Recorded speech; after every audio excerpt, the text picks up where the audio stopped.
Just keep it real. Big John Steel. Tell me how you feel. Convince me where the top go. Just keep it real. Big John Steel. Tell me how you feel. Convince me where the top I think you guys waited long enough. Big John Steel. Jesus is king. Big John Steel. Bro, you don't make any sense. Slow down a second, it's making you tense. What's up, everybody? Hope everybody's having a good Give me an argument, not what is today? I don't even know. Convinced that you're not a real person. Why are you galloping? What do you gish? Topic to topic, what is even today? Say what you're meaning while being concise. Still got my taco, I ain't leaving Christ. Linda, just listen, get wrecked by a Christian. Probably what? It's probably Wednesday? I feel like it's a Wednesday. It is Wednesday. Yes, feels like a Wednesday.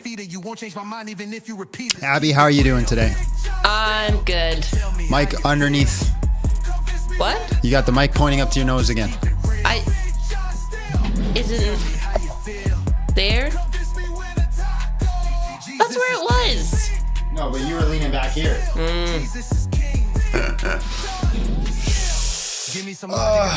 Horrible song time. What? This is the best song. What? Should we put them in timeout? Should we put them in timeout? They're allowed to have bad opinions. Are they? Like, there's some bad opinions that are too bad. No, well, freedom of speech, but like that's a line, don't you think? It's like calling Bert fat. Bert does need a desk. Bert does need a desk. I'm gonna get him a little office chair. Little Bert chair. He'll never use it. He'll use only yours. He is kind of fat, says Mitchell. Abby, put Mitchell on a 1 minute timeout, please. Mitchell. 1 minute timeout for Mitchell.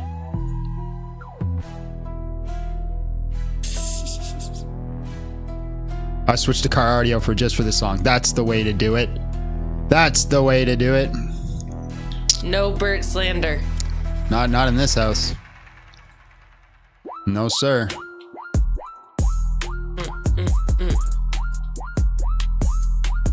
No, sir. This might be another tech issue live.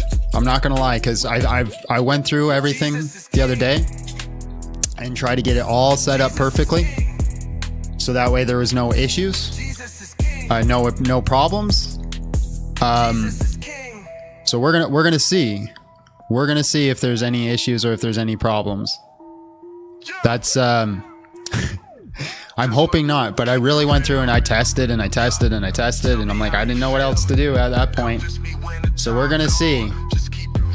We're gonna see, but pray to the Lord that we have no other issues. That we have no other issues. And I got this money set at the money button. Money. Ready to go now. Just ready to go. And I'm getting another piece of tech. It was cheap. I'm getting a little device now where I can control the audio a bit better. So that should be good. You got a meeting? Well, enjoy your meeting, bro. Hi, brothers. God bless y'all. I hope God has been healing. Abby said you're all sick. What is this, spiritual attack? Is that what's going on? Also, how does my mic sound? Because I spent a bunch of time working on the compression, the denoise, all that kind of stuff. So like, you shouldn't hear the clickety clacking of the keyboards now. You shouldn't hear any of that kind of stuff unless we're talking while we're clickety clacking. Then you'll hear it. But if we're not talking, you shouldn't hear any clickety clacking or anything like that.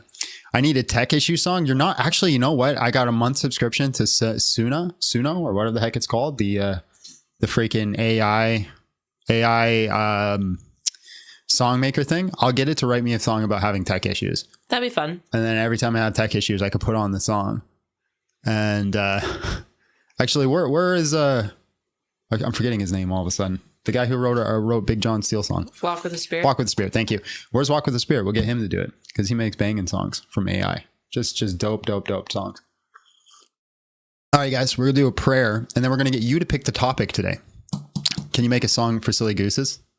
We've got a whole list of things I got to do this month. Silly Goose song, tech issue song. What else? What else do we need? We need a song for just waiting, a waiting song. So I need like to make it. I need it to make me music that is like elevator music. But you know what I mean? Cool elevator music. Something. No, I want to like boring and intentionally boring. So that way people are like, come on. It rushes people to find their sources instead of just vibing out. Didgeridoo song. The didgeridoo. No didgeridoo songs. No didgeridoo songs. All right, let's do a quick prayer and let's do a vote on what we want to do today. Lord, thank you for this day. Thank you for the blessings you've given. Thank you for who you are. Walk with us this day. Be present with us. Allow the Holy Spirit to move through us and have the conversations that we should have. Allow us to have good conversations. If we're not to have good conversations, give us the sword to smite down these heathens. Lord, correct us if we're wrong and just put us on the right path. We put this at your feet and let you have control over it. In Jesus' name, amen. In the name of the Father, the Son, the Holy Spirit. All right, guys. So we could do Muslims, atheists, Christianity, or Kirk. That'll be our 4 topics. Abby's going to make a poll right now. It's going to be Muslims, atheists, Christianity, or Kirk. Or we could do abortion. We've done a lot of Muslims lately. We did Muslims on Monday. So let's actually do abortion instead of Muslims. I don't want to do Muslims again. So abortion, atheists, Christianity, or Kirk. These will be the topics that we're going to do today. There'll be a queue that's going to pop up. And we shall see it. We shall see what you guys vote for. While we're waiting for that, smash the like button, share the live, do things you need to do so we can get out to the people that we need to get out to. Abby breathes a sigh of relief. You're not wrong. She is not a fan of Muslim Monday. We actually got a message from somebody the other day saying, please stop doing Muslim Mondays. But the funny thing is, if you go look at all my videos, like go to my channel and look at my videos right now and click popular, my top 8 most popular videos are all Muslim apologetics. Like for some reason, it's just in style right now to smash on the Muslims. It's just in style, but it's just the same repetitive loops over and over again. Over and over again. My vote is Kirk, by the way. So I get 1 vote for Charlie Kirk. That's where my vote is right now. What are we looking like right now, Abby? John's addicted to the politics now. Well, no, I'm addicted to the... That's going to be his next deep dive. Yeah, I'm going to get heavy into politics at some point. Atheist won by a landslide. Atheist won by a landslide? Yeah, almost 50%. 50%? Okay, if anybody wants Kirk, you got to drop $100 super chat. If not, I got to stick to my guns and I got to do with the crowd. Striker says John wants Kirk so he can talk to me again. Yeah. I like talking to you. You're a good guy. You're a smart guy. Good to have around. He's sick. He's homesick, so if we need him, he's going to be right there. John running for politics confirmed. I would never go into politics. Well, I never say never, but I don't have any plans to go into politics. I'll pitch in for 100 to do Kirk. Ooh, if we get, okay, we're doing another. How much was Kirk voted at? 17%. So it was really low. People don't want that. It's done. But was it second, third, or fourth? One rich person wants it. But if one rich person wants they did. Oh, it happened? Yeah. Give us Kirk. All right, we're doing Kirk. People are like, my vote doesn't matter. This is not a democracy here, all right? This is moneyocracy. I was gonna do something. I completely forgot what I was gonna do. It was important.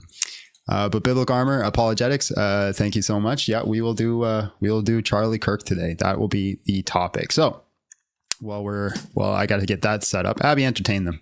Say something entertaining. Jason Westbrook sent $10. He says Kirk gets atheists. So, which is true. That's true. It is gonna it's gonna be atheists or like progressive Christians. John had a progressive Christian tweeting through his entire hangout last. Yeah, I was doing the hangout and somebody was yesterday. tweeting like everything that I was saying or doing during the event. It was pretty silly, pretty silly. He was a pretty silly goose. He's a silly He goose. was saying that there's no commandment to marry your wife. to leave your parents and cleave to your wife. That's not a commandment; it's a consequence for something because it says for this reason. But he just clipped the verse. Yeah, they always take it out of. So then this. John replied with the whole verse. The whole verse. All right. Let's get this party started. That's not our topic. Let me switch that. Hot take, you cannot be progressive and Christian at the same time. You can. I think you can. I mean, I would just be careful. I wouldn't classify everyone into that group, you know? If you hold to the Nicene Creed, you're pretty much a Christian. But then you just get some wild views. Like, I know you by your fruits. So if like you're advocating for the unaliving of innocent little babies, then that's not a good fruit. And I'm probably going to put my money on the fact that, you don't know Jesus. All right, Abby, open the floodgates. Let's get this party started. Let's get it started in here. Let's get it started. Aha. Waha. Ah, ah. I'm not a singer. I never claimed to be a singer. I'm not I've never was a fighter, never claimed to be a fighter. Depends on how you define progressive. I should load up that site. If we're going to do Charlie Kirky.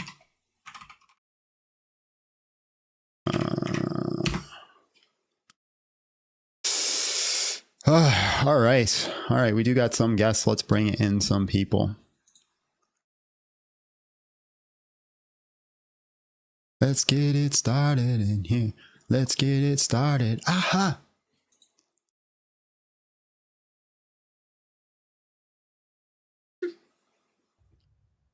Hello. How are you? And just real quick, how old are you?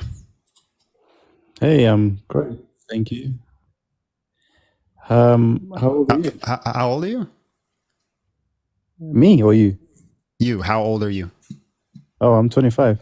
Why would I say how old am I? That's a weird thing. I can hear myself. Yeah, hold on. As much as I thought I had everything set up and good to go, why is that not doing that? And this would be the perfect time for the Tech Issues song. It would be. So you need to go into just cable output. Hello. You need a haircut. How rude. There we go. I like his hair. All right, can you hear yourself still? No. Okay, awesome. All right, man. Why did you hate Charlie Kirk? I mean, not a haircut, but like a beard trim, you know? All right, appreciate your time. God bless. Have a great day. What? What? What? Smash the like button, guys. Share the live.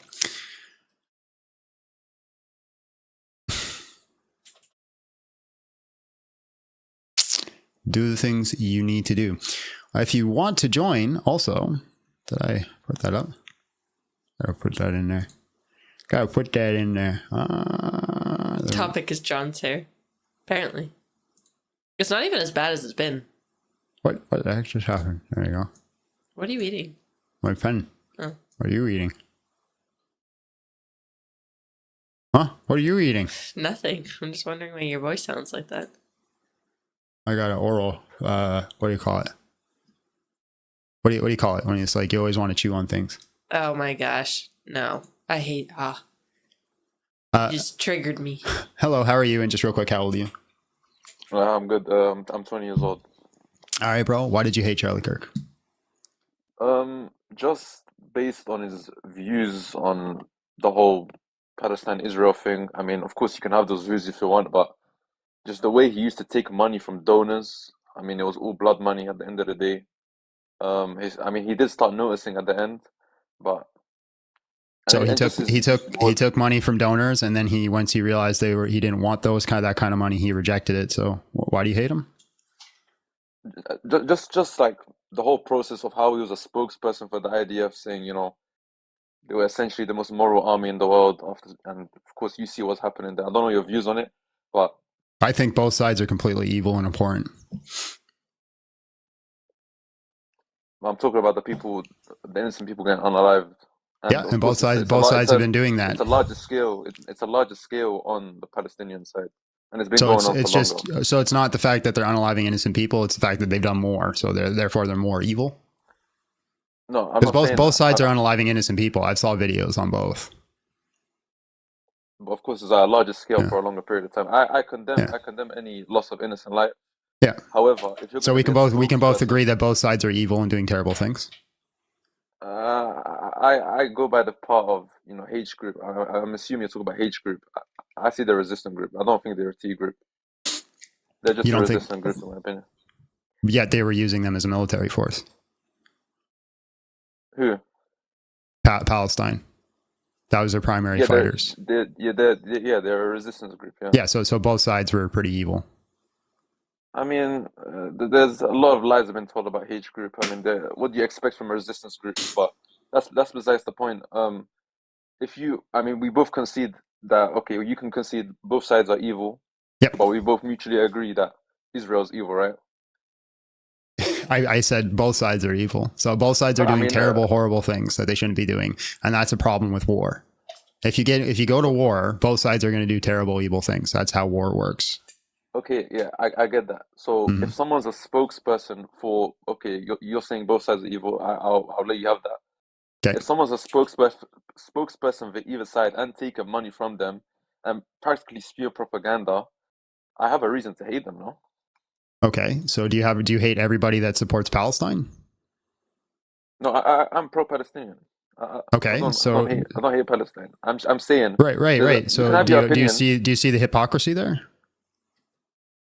No, I don't really see the hypocrisy. If No, because I'm not taking any money from them. If you hate Charlie Kirk for supporting Israel, even though Israel is evil, right? You already agreed No, Palestine. Hold on, you already agreed Palestine is evil, but you no, don't I hate never people agreed. that supports Palestine. You agreed with me that both sides are evil. You said I will grant you No, that.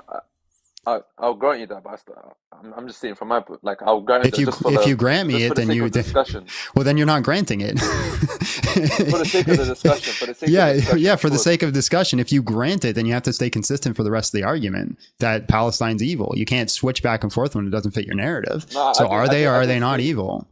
no, I don't think they're evil. I did state I think H group are a Okay. resistance group. So Is I there a mean video? Is there a that video should of Palestinian soldiers shooting innocent, well, maybe not innocent, but unarmed, vulnerable soldiers in the street? unarmed vulnerable soldiers. Yeah, because I saw the video. I wouldn't. I mean, if you're a soldier for the IDF, I don't think you're really innocent. So if they take soldiers, so you don't believe in acts of war crimes? Because that's a war crime, executing a soldier, prisoner of war. I don't think IDF anyone in the IDF is innocent Yeah, but it's because still a they war crime, war crime according to who? according to the United Nations. To unalive who? The Geneva Unarmed. Convention, yeah. To unalive innocent, well, not innocent, but you're saying they're not innocent. To unalive a prisoner of war out in the streets just because it's a war crime. I mean, I would need the context of that situation because you never know. Maybe those people did something. I don't know. I can't comment on it. But my point of view on that is, I don't think anyone in the IDF is innocent. Did they shoot missiles? Did Palestine shoot missiles at Israel cities? Which cities? Tel Aviv. Yeah, sure. I mean, they've shot a couple, yeah, but Yeah, were Israel there does the innocent same. people in But those cities? they weren't Were really there lethal. I mean, were there innocent people in those cities? yeah, of course. So did they put innocent people's lives on the line intentionally? not with the intent of harming them. No, not So really. how do you shoot a missile at somebody without the intent to harm them? Where did it hit? They shot them out of the sky mostly because of the air Yeah, defense systems. but some landed, I assume. Maybe, maybe not. I don't know. But how do you shoot missiles at I mean, cities without the I intent to mean, hit people? we can't come to the conclusion that they were trying to hurt people, or because Well, we just don't know where it answer hit. the question. How do you shoot missiles at a city without the intent to hurt people? I mean, you can hit an IDF base, you can hit anything. You can hit people who are in the IDF, like bases, houses with people But who work for the there's IDF. cities. These cities just have innocent people walking around in them. And I know, and I've seen the missiles they shoot. It's not really Mhm. at the scale of, what Israel, Okay, so your argument is they're more innocent because they're worse at war. No, I'm not saying that. I'm saying You their said they missiles didn't don't have as good really a skill. the scale of the Oh, missiles they're shooting scale. is not really something that's gonna cause any terror. And they don't really have any missiles. Like it's not really. I've seen like the videos. So they They're shot not really. missiles at an innocent city. Like there's innocent people in those cities. But we don't know where it hit. None of them hit. None of them hit. So we can't come to that conclusion. But just I going back saw to the the whole missiles get Charlie. shot, whether it hit or not. That's like me, like that's like a toddler running down the street, me loading on my 30-06 and taking pop shots at the toddler, but I miss every shot, so therefore I'm still a good guy. Yeah. Okay, but going back to the whole Charlie Kirk thing, right? Yep. Um, just okay. I did say I grant you. Okay, maybe both sides are evil. I do take that back now. Yep. I'm just saying for the sake of the conversation. Um, I I don't like. Of course, I'm going to disagree with people who are pro-Israeli. However, if you're a spokesperson for them on and are practically your show's run on their money, of He course there's going to recanted be he repented and recanted taking their money. the damage has already been done. So He was a you very you as a Muslim don't believe in repentance? I mean he didn't well he just rejected the money. He didn't That is stop what his repentance support for is. Israel. That is what repentance is. Repentance is realizing you've done something wrong and changing your mind. He stopped taking the money, but his opinions didn't change, and the damage has already been done. No, That's not true. you know what I'm saying? He was starting to What speak against them. He just didn't get in very in far what because way? then he died. When did he? I saw the clips of him, just talking about just subtle things that are very surface level when it comes to this whole conflict and this whole scenario, like this whole situation. But yeah, that's something I will grant you. He did start waking up, but as I said, we do both of us do believe in forgiveness no matter what. But he's done so much. His support for Israel and the money he's taken outweighs the little he's done against them by you know by so much. Yeah, there's a whole bunch of criticism. So he criticized Israeli's government decisions, the U.S.-Israeli relationship being managed, affirming support of Israel over example. According to Wikipedia, he says, I have bulletproof resume showing my defense of Israel. I believe in the scriptural land rights given to Israel, but he also shares some critical views of the Israeli government. He posted an expansion of the U.S. anti-BDS boycott divestment sanctions legislated in May 2025. He wanted the support of Israeli among young Americans was eroding and Israeli was losing information war. Effective criticism. He obviously rejected the money. So he picked a side in the war he supported that he thought had the right to the land.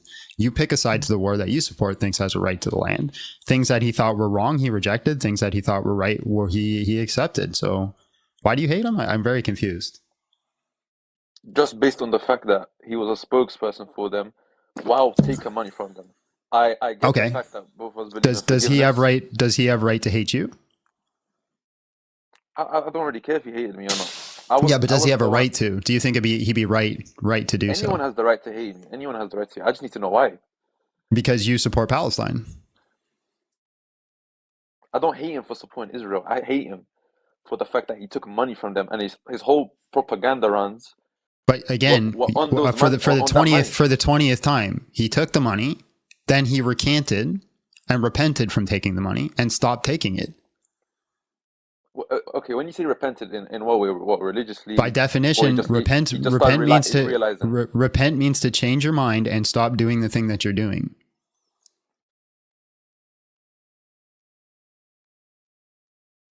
Okay, okay, fair enough.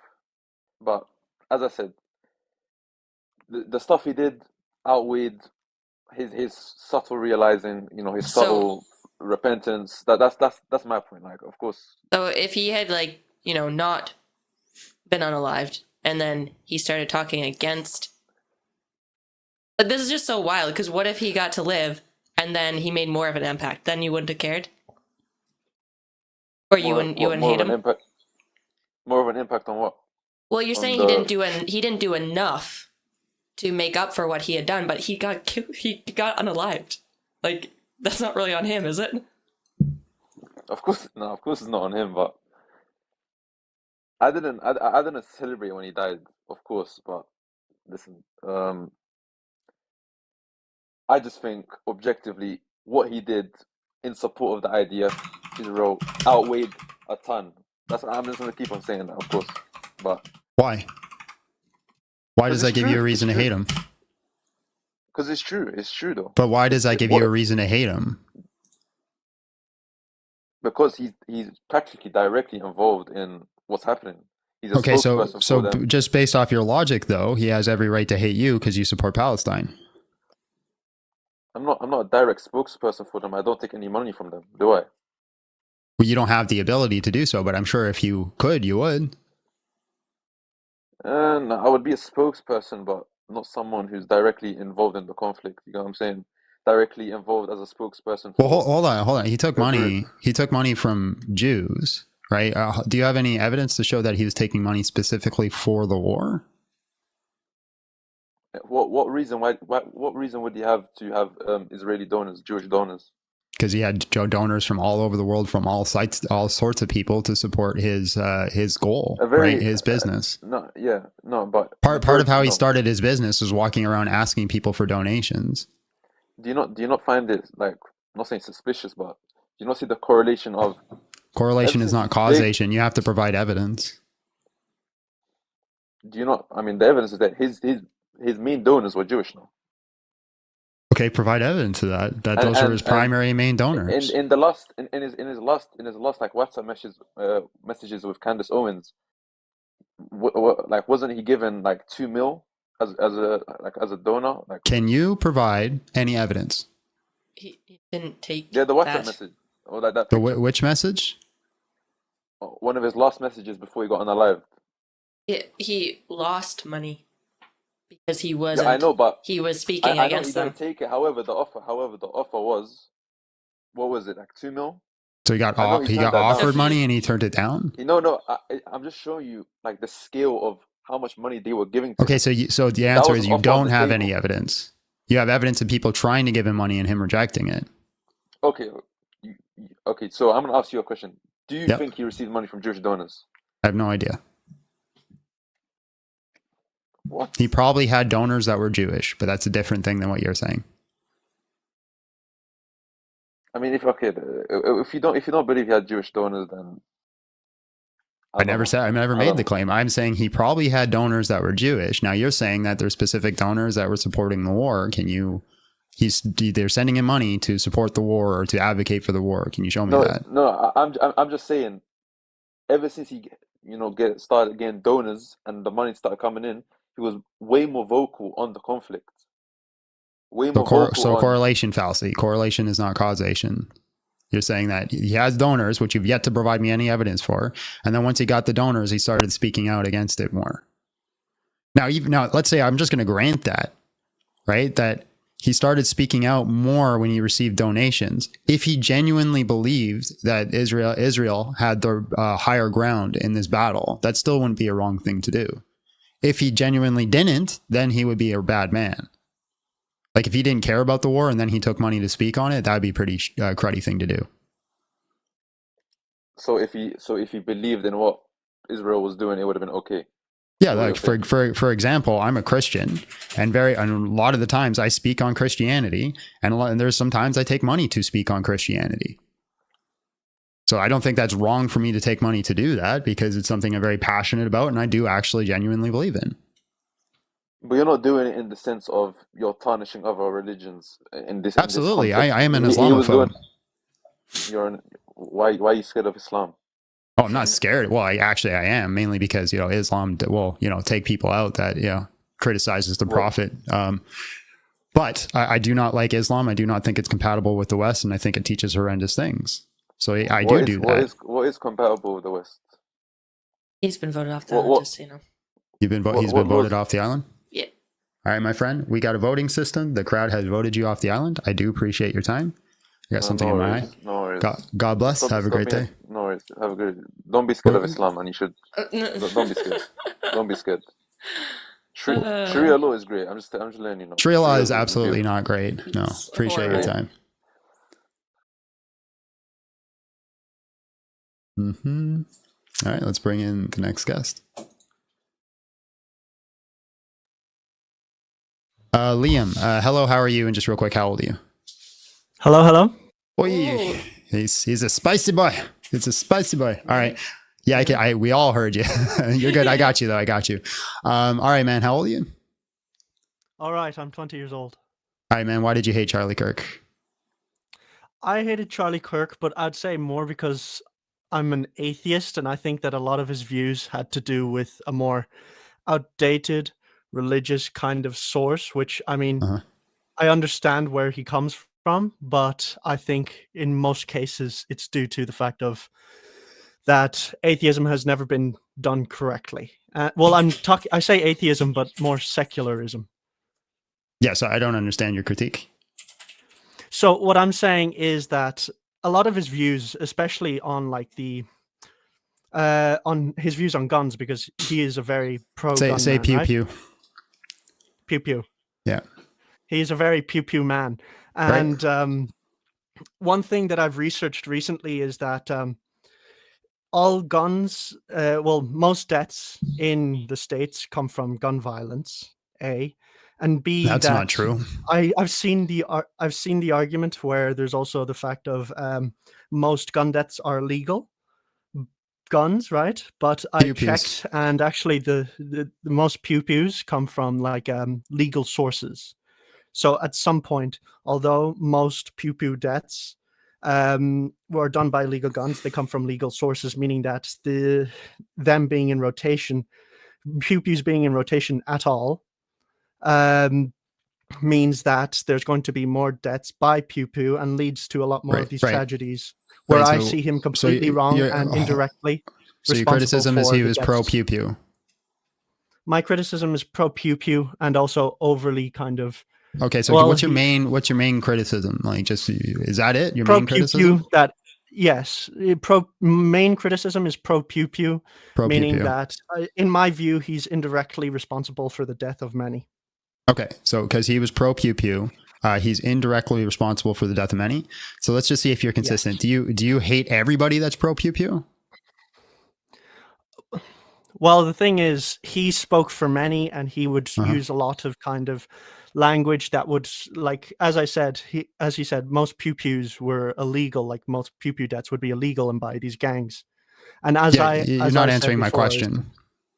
I wouldn't say no. I would say no, but the thing is, he was too big of kind of a name that he kind of kept spreading this narrative and saying that it was morally right when I. Okay, so it's not the fact that he was pro pew pew. That's not the reason that you dislike him. It's the fact that he had popularity. So how much popularity does one need to have for him to be eligible for hate?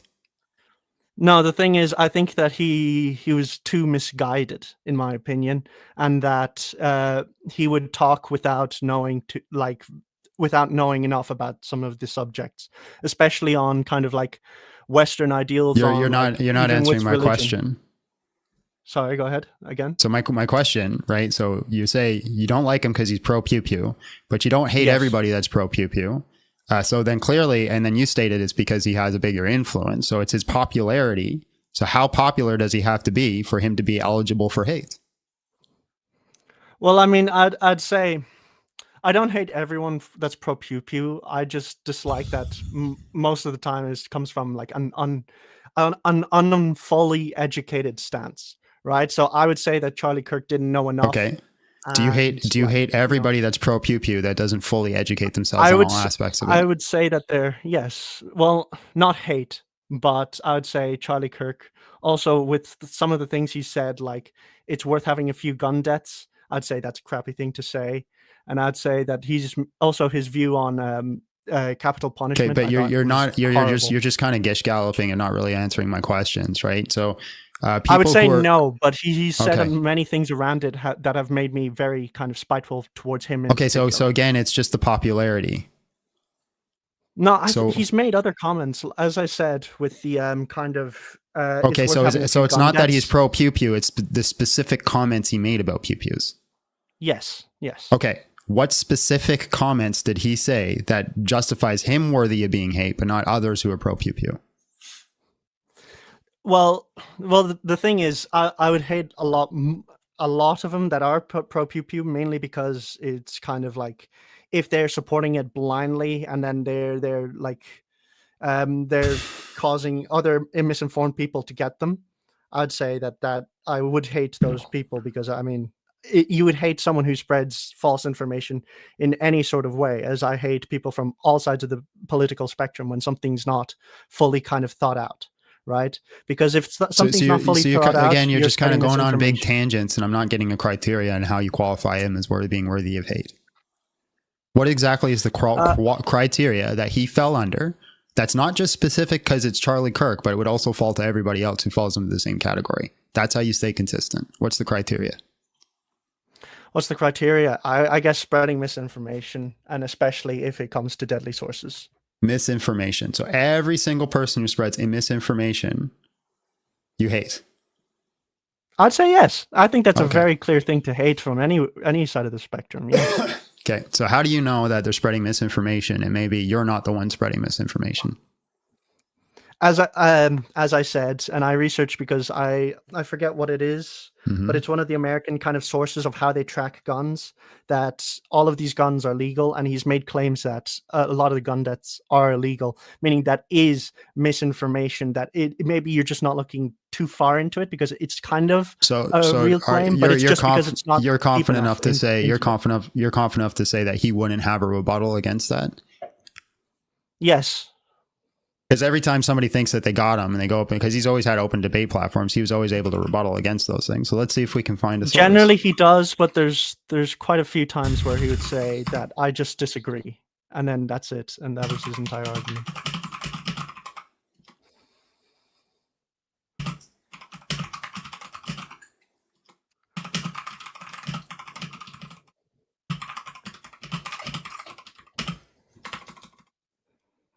What are you looking up exactly? Trying to find sources for how many unalives have happened through legal pew-pews versus illegal pew-pews. Okay, yeah.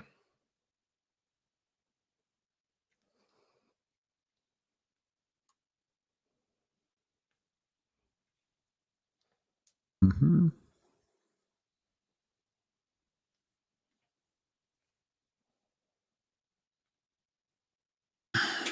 Now, the legal pew-pews, well, this is looking for that. Did that include self-unalivement? Unalivement? Yes, it did. Is that going to skew the amount of shootings, statistics that are going to happen? Yeah, it will say that legal guns are more, but the thing is, it will say there's also a divided of kind of like homicides. So you might, rather than using gun deaths, you should use the word homicides. Okay, again, you can't say the G word. Oh yeah, got to say pew-pew. Pew-pew death instead of homicides. Can you send me your study? There's a link or there's a chat box there. You could just post it right there. Yeah. 1 second. Let me go see my history so I can find it.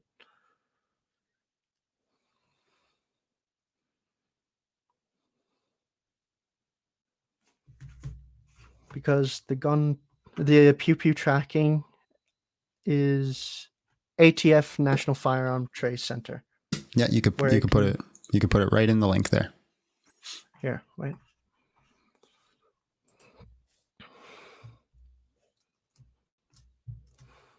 It's just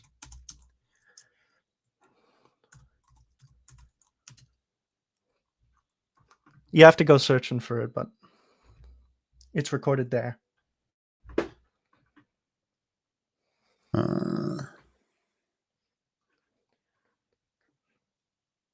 So according to the Data Bureau of Justice statistics, among state prison inmates who possessed a firearm during the offense, which included violent-like homicides, about 40% obtained the gun from illegal sources, such as theft, stealings, black market offenses. This is based on a 2004 survey with similar findings in 1997, data showing 37.3% from illegal sources. In contrast, only about 10% got their firearm from legal retail source like a store or a pawn shop, while 30% acquired it from family or friends, which could involve legal transfers or illegal straw purchases. Note this data focuses on pew-pews used in crimes overall, not exclusively homicides, but firearm homicides made up about 70% of all U.S. Homicides 1993 to 2011. More recent data from the ATF's 2023 report on crime guns traced from 2017 to 21 shows that 58% of traced crime guns had different purchases and possessors, indicating potential illegal transfers or diversions from an initial legal purchase. Over 1 million firearms reported stolen from private citizens during this period, often starting as legal pew-pews before entering criminal use. Additionally, 54% of traced crime pew-pews recovered more than 3 years after legal purchases, but short time to crime intervals. Under 3 years of 46% cases suggest rapid diversion through trafficking. Untraceable ghost pew-pews, privately made pew-pews, saw recovery surge from by 1,083% to 19,273 in 2021, representing a growing category of inherently illegal firearms used in crimes. So that's the ATF website that you provided me. Yes. So they came from legal sources, but those legal sources were stolen, so therefore they were illegal sources. Exactly. Hold on. It's not the gotcha you think it is. It's a cycle. Cycle. Hold on. Let me finish. Let me speak. Right. You're so excited. All right. So most pew-pews, I'm going to agree, are made from legal sources. I don't think anybody's going to disagree with that. That's how pew-pews get invented in the first place, which means they're always put into the system to be traded legally, which means that they have to get obtained illegally and then put onto the black market. So every single gun, if you're going to use this kind of logic, every single pew-pew, if you're going to use this kind of logic, all of them are legal. Not all, because there are some that come from external sources like foreign countries. Yeah, but where did they make them? Yes. Well, no. Most come from the United States. Yeah, and where were they made? It's a very big market. How were they made? Were they made by criminals, or were they made by professionals? Professionals.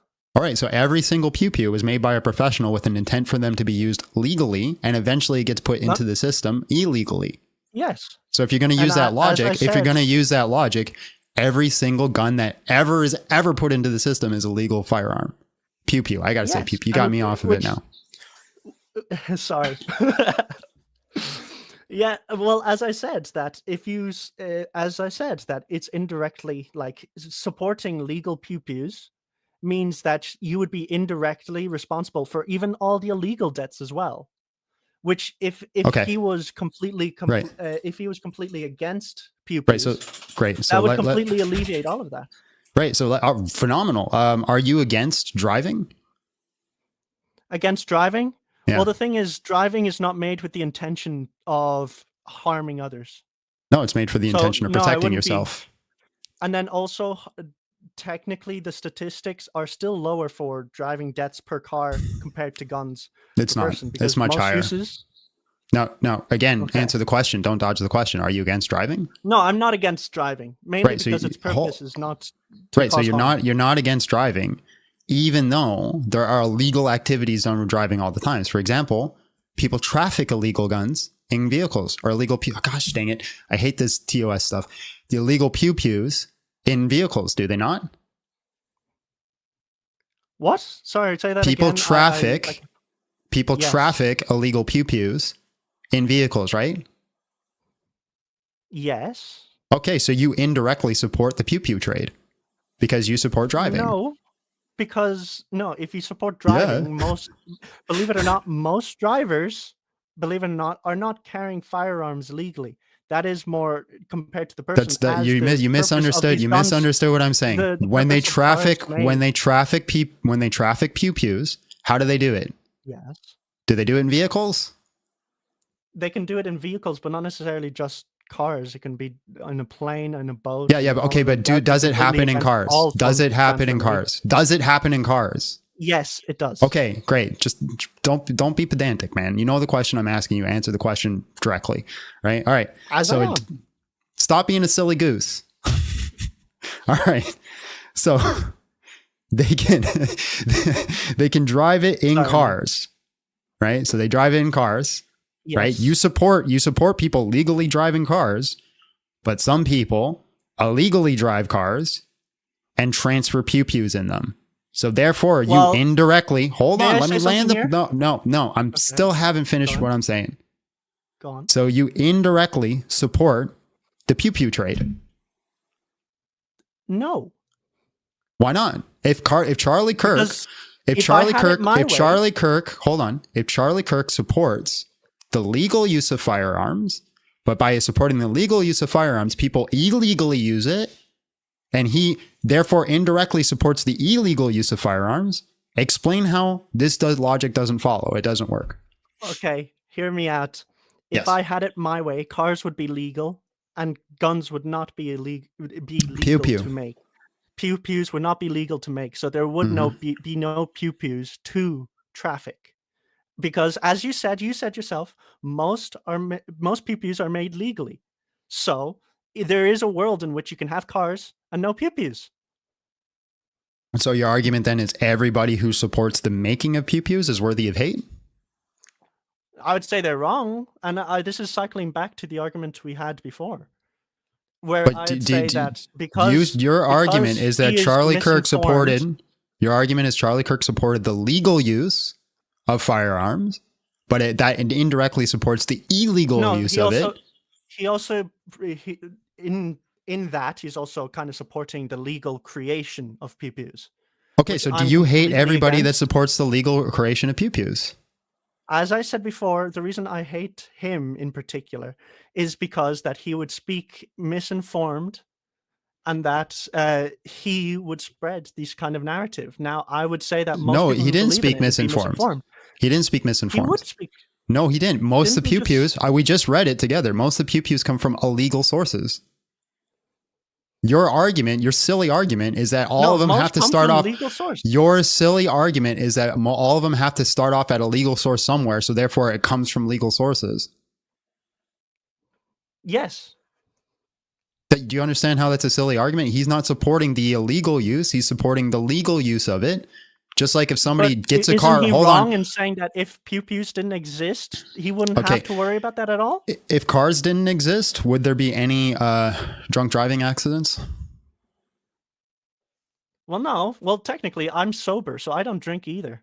That's not the question I asked If you. I would be against drinking and driving as well. Like, I would be against Right, drinking you'd be against the completely. So illegal I'm use of a against vehicle, pew-pews. right?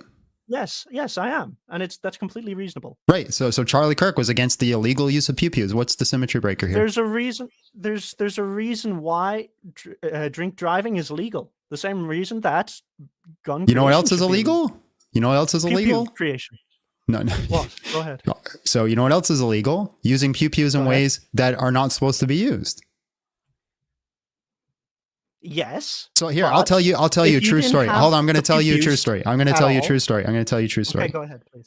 I have a friend who has an old friend of mine. I haven't talked to him in years, but he only has one leg. You know why he only has one leg? Why? You want to make a guess? He was Because hit by- because his or a ex car rolled because over? his ex didn't like him and ran him over with a car. True story. Yes. Okay. Yes. That was an intent. The person intentionally used a vehicle for an assault. Question: Why are these vehicles made? They're made to drive around. Now, what is a pew-pew made for? Protection.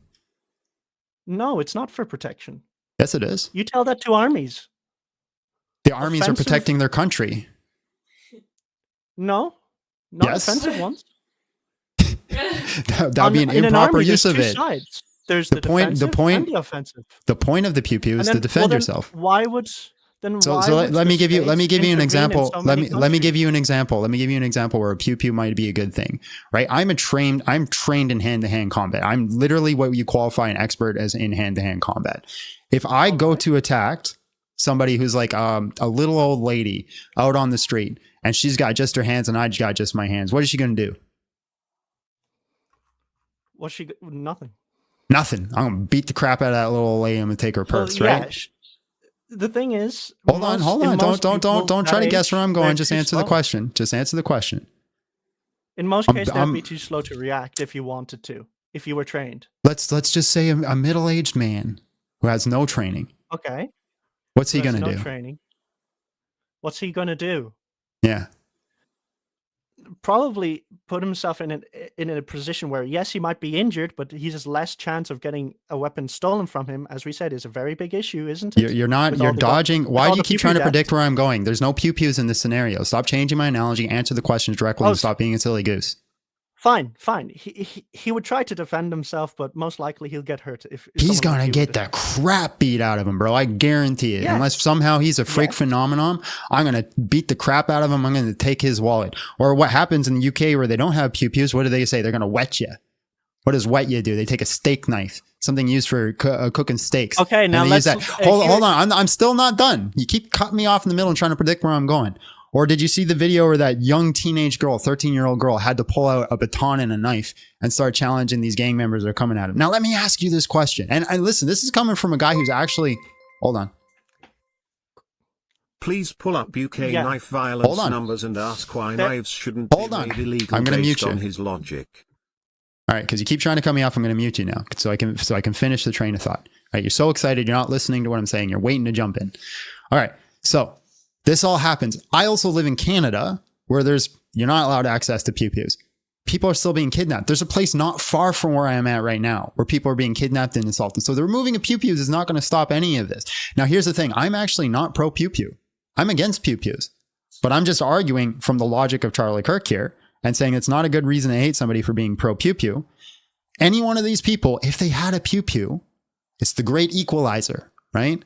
If you're trained in a pew pew, I'm trained in a pew pew, right? I don't think anybody should get a pew pew without training. I think you and I'd agree with that. Nobody gets a pew pew without training, right? If we're both trained with it, doesn't matter, right? If I'm a man, you're a woman, a child, doesn't matter because it's the great equalizer. It's a great balancer, and it's supposed to be used for protection. Anyways, go ahead now. Okay. So first of all, I'd like to point out the difference in rates as that one donation came in, the difference in rates. Second, I'd like to point out that someone like that who wants to attack you like that, he won't seem like an immediate threat from a distance away. Now, a gun will protect you at a distance. Pew pew. Now, if someone's smart, a pew pew will protect you at a distance. But if someone's smart and they do want to cause harm, like most of these people who do want to cause harm, will do it in a better way than saying, hey, you off the end of the street and start charging you down. Now, that means that the whole point of rather having some other form of self-defense, like, let's say, have you seen those things on keychains where it's like not a knife, but it's like one of those kinds of pointy, you can even use it keys, right? That is much better in close hand-to-hand combat. And You've will never give been you in a hand-to-hand much combat better fight in your edge. whole life, have you? Well, yes, I have. And in fact, I've used Really? these tactics, which actually helped me, yes. Really? Yes. I don't believe you. No, I have. Of course I have. As in, Okay. nowhere's truly safe. And I live in the city, so, But as I must say that most people will not call out for you from like way ahead. And it's happened to me because most of these things, they happen in like pubs and bars where people are drunk, people get like really kind of over their heads. And then if they have an issue with you, they'll start yelling at you because they're talking to you like face to face. That's how most of these I'm things not. start. I'm still not understanding the contention of like So I would it's a say great that equalizer. a You're not pew-pew answering is the question. much What less you're doing effective than is some other form armchair. of- What you're doing is armchair psychology, and you're going to say, "I know the psychology well enough of a criminal to know what they're going to do." I would say yes. In most You cases, okay? So what's your a degree pew-pew in? would not actually help. Where's your degree in psychology? Can I see it? Yes. Well, I don't have a degree in psychology. I'm sorry. I took a 1-year elective, so that's the extent of it. But like, But we you did pass understand over you understand the criminal psychology of every single criminal to know that their a pew-pew is not going to help you in Of any of these course not. situations. But that's why I'm saying you have to look at crime rates of other nations, first world nations. Okay, well, either way, this has especially in become Europe a where they're legal. yeah. This has become a and it's pro much pew pew slower. argument, and I'm not even pro pew pew. I'm still trying to understand how this gets you to the point where you hate Charlie Kirk, because that silly logic where it's like Because he supports the silly logic of he supports the law. He did what information did he misread exactly? He would say that it's the case of why people would feel safer. And in reality, no. If you go to other countries, people feel Okay, safer where it's people in the actually illegal. states, my What's friends in the state. misinformation? Hold on, people in the states, my friends who own pew pews. Do you feel safer with your pew pew or no? Are you looking in the comments to kind of know? Yep. My friends in the states who have pew pews, do you feel that is a Well, whole lot here of I'd like yeses, bro? That is a huge Well, amount of yeses. The They're issue saying here they is feel safe. Bias, man. You What just kind of said channel do your you want? argument was that people do not feel safe with pew pews. That was your argument. Well, no. And Do if you look see at- how many look yeses at are in the statistics- chat? Look up statistics. You can't use this as a completely biased source. What kind of channel? do you Your want? argument is that people do not feel safe with their pew pew. That was your argument. I don't need statistics to it's- ask somebody if they this is feel the safe with a wrong pew pew. crowd. I would say this is the wrong crowd to ask. This is the wrong crowd because they're gonna disagree with you. Yes, most of the people who watch you, and I know because I literally The people who watch me, the people who watch me know literally that I'm just anti-gun. subscribe just to be able to have this conversation. So Bro. I've seen The people entire hold comment on section, hold people who follow. on. That is stupid argument because people who watch me know I'm anti-gun. No, but most of the people who don't, most of the people who do would be more pro-gun, especially in a Charlie Kirk debate. But your whole argument is that people that watch me, the people who watch me are going to be more likely to be pro-gun. I'm anti-gun. You're anti-gun, but the people who watch you will not. But that's a stupid doesn't- argument. Why is it doesn't them make watching any me sense. makes it more likely for them to be pro-gun or pro-pew-pew? Because this is a more Republican American show. I'm a centrist. And most And I'm a You're not Canadian. centrist. I'm sorry, I am man. a centrist. You're Canadian? Yes, I'm a centrist and I'm a Canadian. What? Well, I've seen like most of the people I've seen in the comments tend to be more American and Guys, in the especially- chat, hold on, in the chat, all the people who watch me regularly, how often do you disagree with me on things?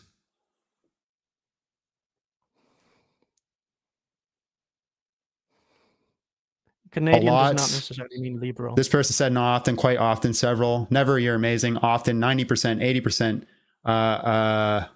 Very rarely, plenty, 2%, 50%, sometimes 40%, sometimes depends. Sometimes a lot, but good stuff. Disagree on the anti-pew-pew, 75%. Split, sometimes, often, too many. So like they're not riding my D word, bro. Like trust me, these guys come at me just as much as anybody else. Not usually from what I've seen, but okay. Then again, that is bias from what I've seen. You should see my But- DMs. Yeah. But yeah, it's mainly a case of misinformation, and in my What view, misinformation? What information- misinformation did he just respread? He has been kicked off the island. Just Okay, I'm going to let you answer the question, but then you've been voted off the island. What misinformation? Okay, misinformation on Mm-hmm. kind of gun deaths, gun safety. No, like it specifics. being a A right. specific thing. Well, it's not a specific. Well, I would say anything he has to say about guns. That's not specific. Almost That's anything. vague. Almost. Okay, you're spreading Because he said a lot of misinformation on things. things that you say about pew-pews. There. He said a lot of things. Yeah, but you're spreading misinformation about pew-pews. I And you've have said an a lot issue of with him things. being pro pew-pew and then trying to bring others into the same argument. Yeah, and I got an issue. I got an issue with you spreading misinformation about pew-pews to be anti-pew-pew. All right, man. This is coming circular, so Right, I'm dude, okay but do you if see I'm- how silly that logic is? But yeah, I appreciate your It's not time, silly. man. God It's not bless. silly, but okay, yeah. All right, guys, smash the like button, share the live. Let's get this out to the people that we need to get out to. And let's bring in the next guest. I love that. This is the wrong group to ask. Ask the group that I like. Get statistics. Well, actually, we could look it up. Well, I don't know how you get to, because all that's going to be anecdote. Like, do you feel safer with a pew pew? Like, people are going to say yes, or they're going to say no. I think people who buy pew pews are buying it to feel safer. I think the logic in just in buying a pew pew in general is by definition because you want to feel safer. Or you want to do bad things, or you just like big loud sounds and thing go boom. Hello, how are you? And just real quick, how old are you? Hey, 19. How are you? I'm good, bro. So why did you hate Charlie Kirk? All right. So, can I first say this, not to be like a contrarian or be that dude? I wouldn't say I hate him. I just hated specifically one thing that he did during his debates. Is that fair? Yeah, that's fair. It's reasonable. What did he do? All right. The other guest was talking about this, but I guess I can kind of expand on it more. I like to state my kind of profession, at least, or not profession, but what I do. I'm in school for political science, so I study all types of like law cases and stuff like that. Currently, I'm taking classes for that right now. So what I noticed in some of his arguments, he misinforms the people, and he portrays his misinformation, exactly. So a lot of his arguments in some assets are founded off of misinformation. For example, DEI. I think his DEI argument is entirely like not rooted in reality, as with like a lot of conservatives, because if you look at the policies and what it doesn't align with what they're trying to portray, at least. Right. So what did he say in DEI that was misinformation? Okay, so and can you give me a specific example? Okay, cool. So we all know the famous quote about him saying the thing about the black pilot thing, right? Yep. That would be a misinterpretation of what DEI is, if that's fair. Okay. So he said what exactly? He said, do you mind if I look up the exact quote, not to like... I got it here. I can play it for you. Okay. Ready? And that's why I think this United story and the DEI story hits so hard, because we've all been in the back of a plane when the turbulence hits, or when you're flying through a storm and you're like, I'm so glad I saw the guy with the right stuff and the square jaw get into the cockpit before we took off, and I feel better now thinking about that. No, I mean, like, you want to go thought crime? Like, I'm sorry, if I see a black pilot, I'm going to be like, boy, I hope he's qualified. Well, that's the you wouldn't have done that. You wouldn't have. You wouldn't have done that before. That's not an immediate. No, you wouldn't have done that before. That's not who I am. That's not what I believe. It is the reality the left has created. And that's why I think. Okay, so he says it's not the reality. It's not what he believes. He's against that idea, but it's just an instant thought that comes in his head because of DEI. So, what is it that DEI does that makes him wrong for saying that? Okay, so what DEI actually does, and like, for example, if you read Executive Order 14035, like, I hate having to say that now because I literally had to do a whole assignment on this. This executive order essentially just made DI policies for the federal workplace. And what that did is essentially just gave stuff for like gender affirming healthcare for LGBT people that are in the federal workplace. It created guidelines on what sexual, can I say that on here? Sexual, like SH or SA. It basically made like harassment in the workplace defined. So that's what that act did, like, and of course, like all the other things that he did. But what conservatives, well, hold on. Let me touch on that though. Why is it that I'm forgetting their name though? The three black women that are in politics, like Kamala Harris, and then the two other women that he talked about. Why did they openly admit that the only reason that they were there is because of like affirmative action in DEI? Why did they say that's the reason that they're in the position they were in if it's only about like gender affirming care and harassment in the workplace? No. I'm just saying, like, that's touching on certain aspects. Yes, it is to help, like, certain aspects of people get into higher positions. But I'm saying DEI is not like, no. Hear me out. I'm saying the sole reason of DEI is not to just like, oh, if you're black, you're going to get this position solely because you're black. Now, let me go on their claim of why they're saying that. But hold on. Before you go on a big tangent, you said it can help people get into certain positions, right? Mm-hmm. Okay, how does it do that? So if you read the executive order itself, it and here's what like I'll say before like I can get into a tangent or whatever. It doesn't say anything in here about like, oh, you need to have like a race quota. It's just saying like, hey, like we're gonna put in initiatives in place and things. You're telling me what it's to not doing. promote. I'm asking, how does it help these people get into these positions? Okay, Like, so what is the mechanism in which they do to help other people get into certain positions of power? it's depending on the strategic plan that is in place of like the agency or how the corporation does it. For example, like if you take this as the basis of the executive order, you can create a strategic plan where like, if I want more, let's say, black managers in something, I'm going to create before the executive order was revoked, I'm going to create a system, not a system, but like a. But you're telling me how the individual corporation will do it. I'm asking how DEI implements that. I'm telling you, that's how. Like, okay, in the federal workplace, for example, in my city where I came from, what they did, the Mecklenburg County, whatever, what they did is essentially they created leadership programs that helped people get into like leadership positions and whatnot. That's off of DEI. It's in their plan, and I can go into my files and look it up. Yeah, but that's very vague. Like, what is the specific mechanism? Like DEI, right? Let's say we have young black man. He's trying to get into position. What is he offering this young black man that's also not offered to, like, say, a young white man? What do you mean by like not offered? Like, why is this The point- like what is the point of the DEI initiative if it's going to help people of like minority viewpoints get into power, if it's not to provide them something that they didn't have before?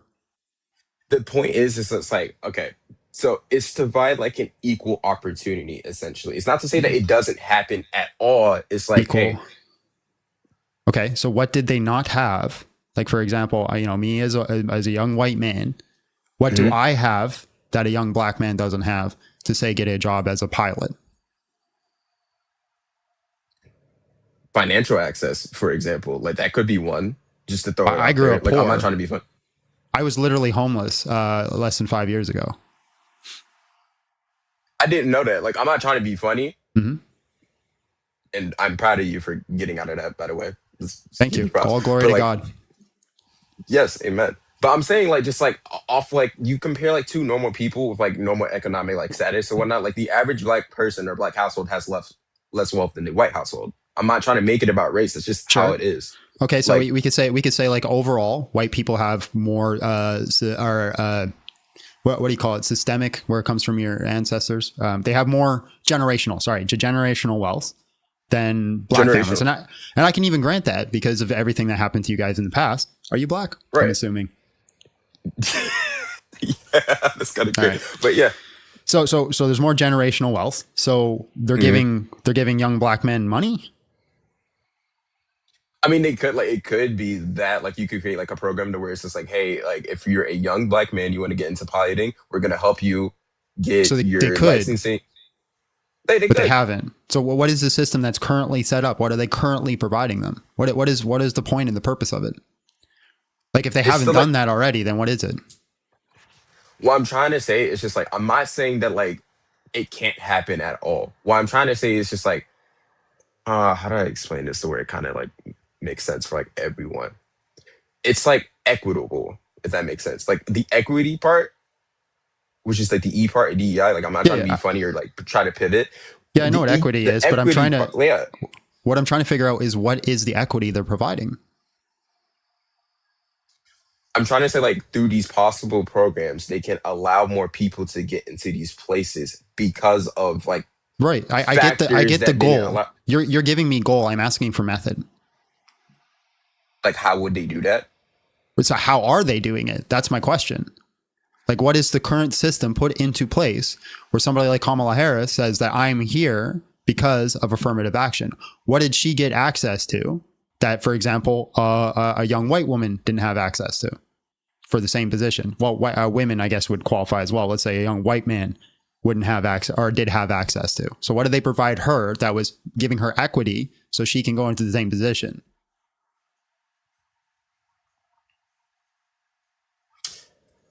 That's a good question, because at least in their cases, like, I guess it's because this is whatever federal work policy was in place, like I think you would have to go and see, like I'm not even trying to change the conversation, but you literally kind of like have to go and see when those women got in office, because I'm Sure. saying like those federal policies, like the executive order I mentioned, you can look it up yourself if you Okay. want to. Like it literally says like they want more agencies to get like a more diverse and broad scope of people.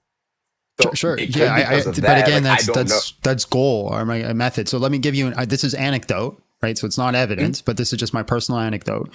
When I was, what was I, 17, 18 years old, just coming out of high school, I decided I'm going to give the RCMP. The RCMP in Canada is Royal Canadian Mounted Police. I'm going to give them a shot.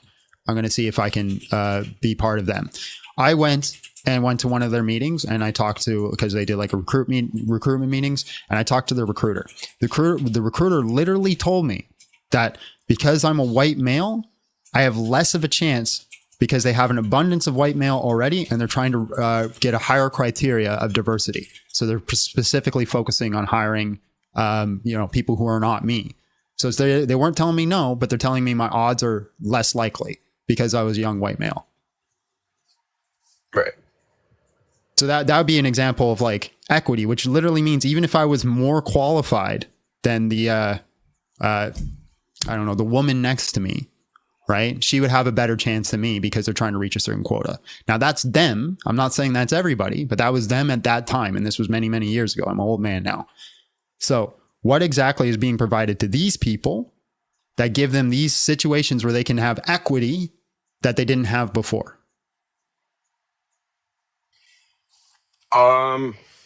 Damn, that's a good question. I mean, if you want to make it anecdotal, if that's okay. Sure.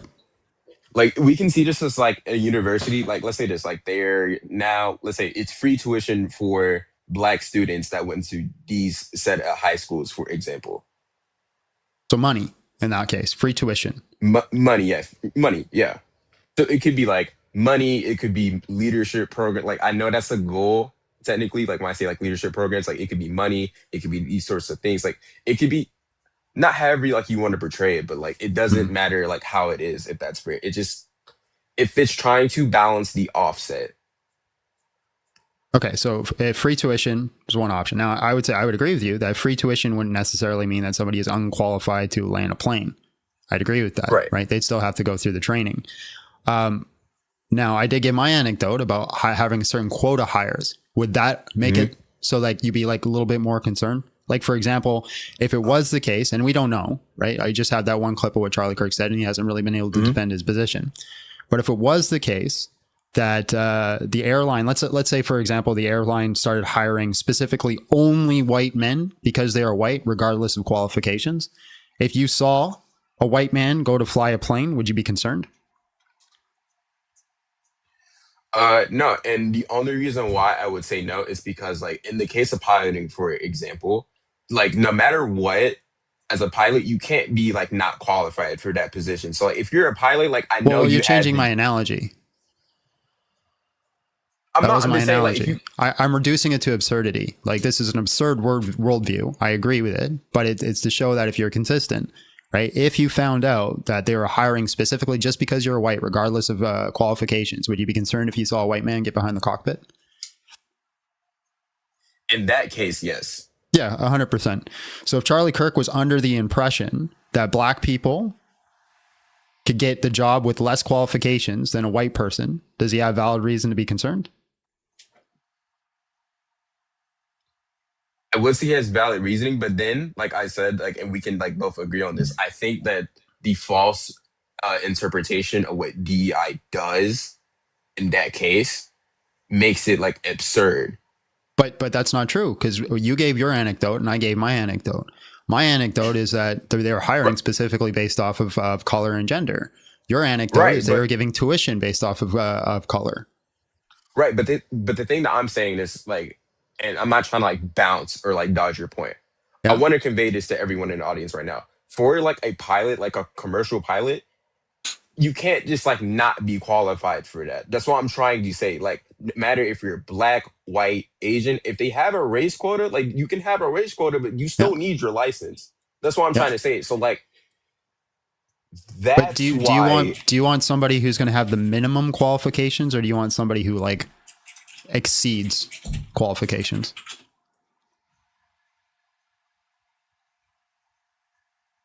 I mean, Like if I like for guess example, if for I'm the- going to go get surgery, do I want to know that my surgeon just got by, like he just qualified, just barely did it, or do I want to know my surgeon was like the best of his class? I mean, I would want my surgeon to be the best. Like, I can agree with you. Yes, I would want my Mm-hmm. surgeon to be the best of the class. But I'm saying, like, we don't know just because off of the race quota. It's just like I'm letting you in because like you're black. Right. Well, If that's right. We fair, don't 'cause we don't know the context. You're assuming that he is wrong about the DEI, but again, I gave anecdote where it could back it up, and then you have different anecdote, and we went through about 5-10 minutes where I was just trying to get you to show me the qualifications in DEI, the methods where it provided them the equity. We could not do it. So right now we're in a state of ignorance. So I don't think we could say that Charlie Kirk is a bad man for saying this because we don't know his context. I wouldn't say it's bad. Like, I'm not calling him bad. I'm saying Mm-hmm. that like his debate style at least is bad faith. Can I say that? Like, I don't have any personal grievances against him. Like, yes, Well, this is disagree not with a him. debate. This is him in his podcast just chatting with his buddies. That's fair. But I'm saying like, however, like he interprets like his arguments or talking points or whatever. I just feel like it's out of like bad faith or not informed well. Well, you haven't shown me how he's misinformed, so we can't say it's not informed well, right? And maybe he could have been a little bit more transparent on what he meant, but that I don't think that's a valid reason to like call somebody down.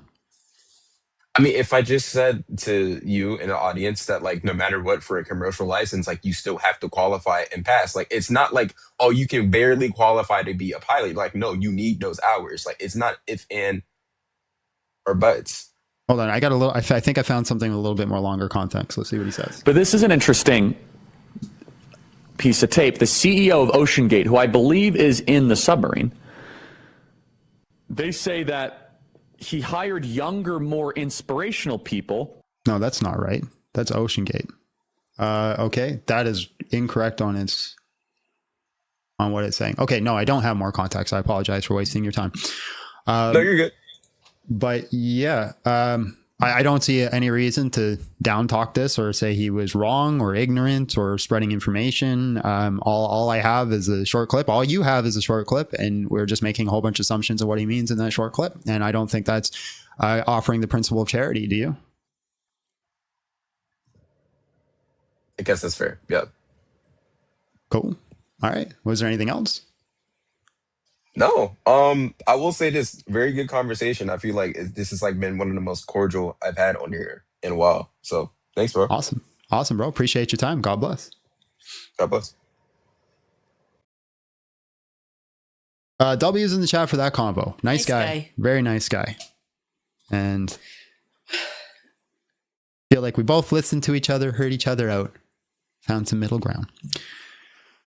Why the heck does my light keep changing on me? It keeps getting darker, brighter, darker, brighter. I'm going to just set it. Just give me a second here, ladies and gentlemen. No, this is not a Tech Issues Live. Don't panic. Don't panic.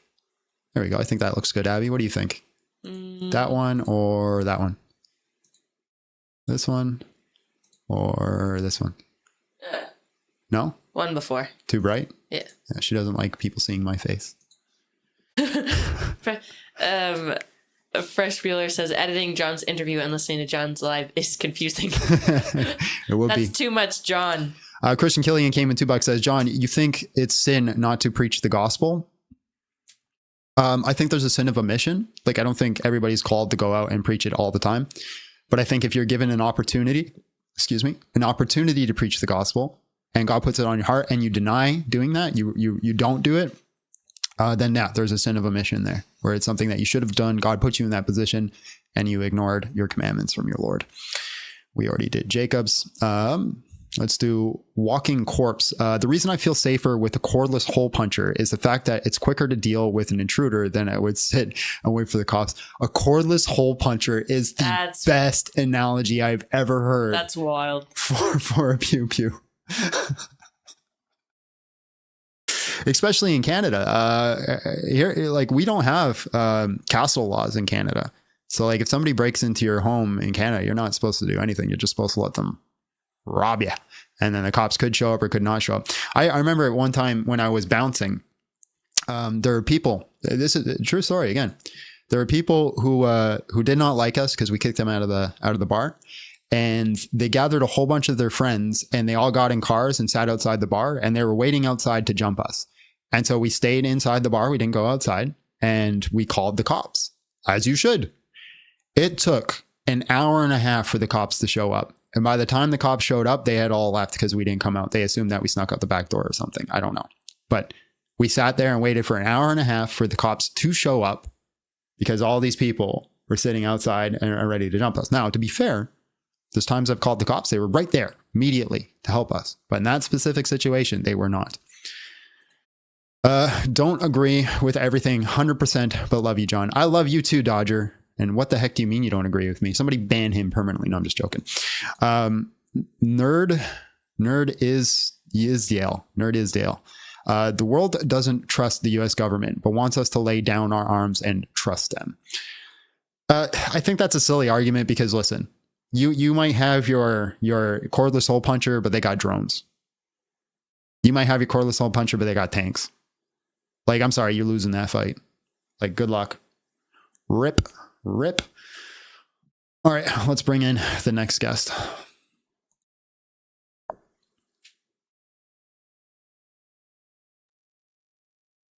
Miles, did we talk already?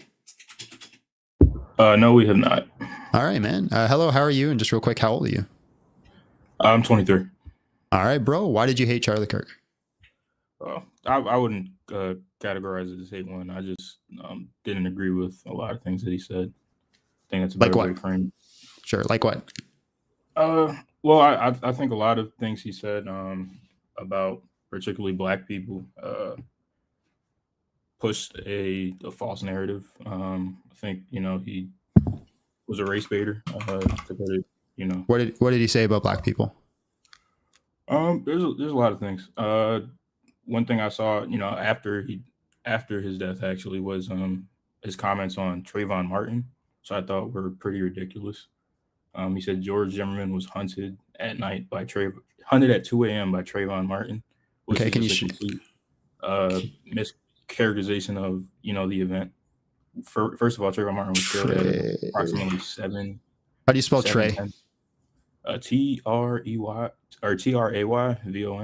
Tray. It was an E or A. I don't remember. Okay, can you show me a source? This is the first time hearing of this. Is news to me. Can you give me any source on this? Look up Charlie Kirk on Trayvon Martin. It was on his show, I believe. Or no, not on his show. It was during one of his college debates.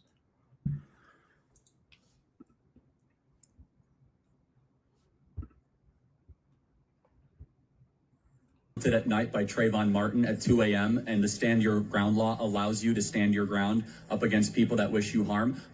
George Zimmerman was hunted at night by Trayvon Martin at 2 a.m. and the stand your ground law allows you to stand your ground up against people that wish you harm. George Zimmerman was... Okay. How's this racist? Well, it's just wrong. Trayvon Martin was killed. Trayvon Martin didn't hunt. But your original argument is that he was racist. Yeah, he said a lot of things that were wrong about Black people to portray a specific narrative. Like, it's not if you're taking the actual what happened in the Trayvon Martin case. George Zimmerman talked to the law enforcement. He said he was looking at Trayvon Martin. They told him not to pursue Trayvon Martin, and he did it anyway. And that's when he ended up killing him. So it's a kind of you gotta say unalive. But again, all I have is that one clip. I have no context. I don't know what's being said. I have to take your word on a lot of things here.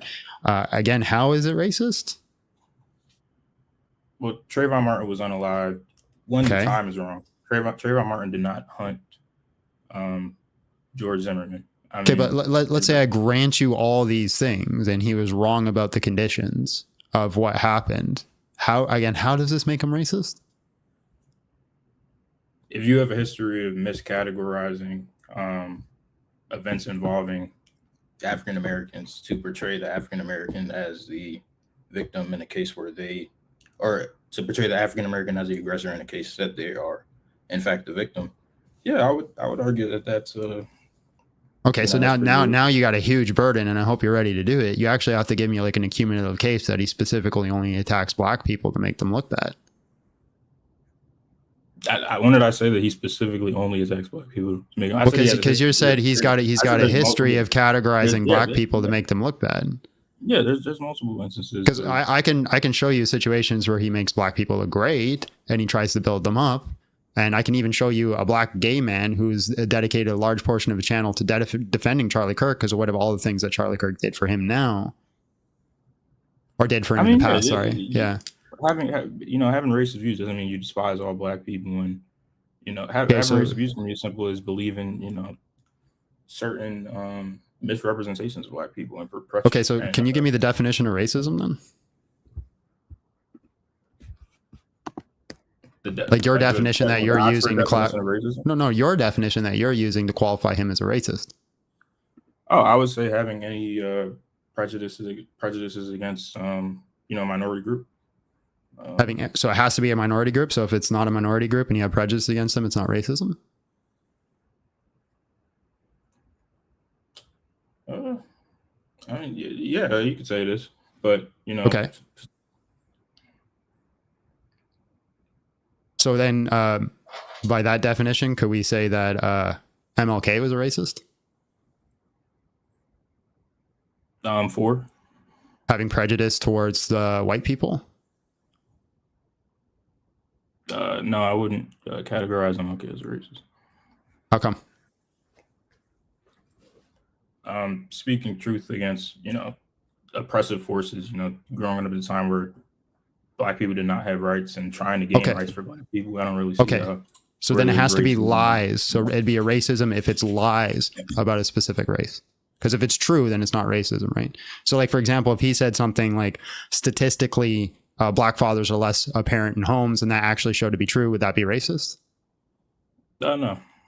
Right, so that wouldn't be racist. So then you have to show me a case where like he's giving lies. Then he'd be lying about black people, and he knew he was lying specifically to bring them down. Well, like I said, I just brought up a case where he was wrong. We don't know if he was lying specifically about the Trayvon Martin. Trayvon Martin did not hunt George Zimmerman.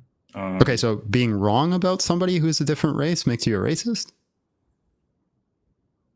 So like, for example, let's say you and I have beef. Are you black? Yeah, I am. Okay, let's say you and I have some sort of beef, right? And I all of a sudden get like, I don't know, an anonymous message. It's a death threat. And then I assume it was you, but I was wrong about that. Would I be racist because you were black and I assumed it was you?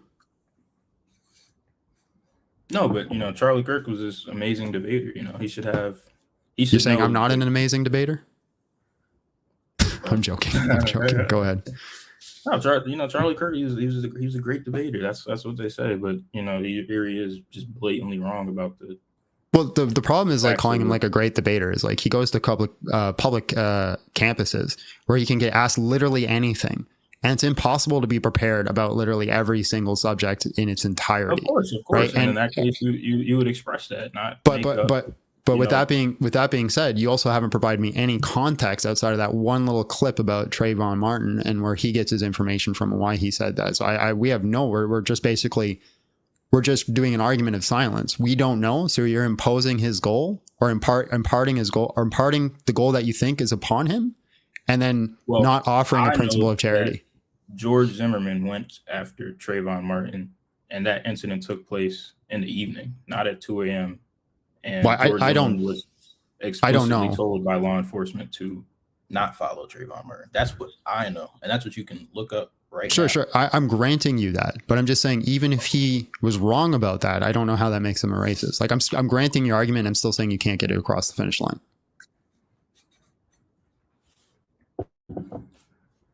I mean, what else? I would say him trying to politicize the passing of the woman that was tragically unalived on the subway, Ariana. Before he passed, it was actually I think a day before, he was saying we must politicize this passing. I think that was I don't agree with that personally. I think that was kind of race baiting as well. What happened was a tragedy, obviously, but the dude was, he was schizophrenic. He was crazy. It didn't happen.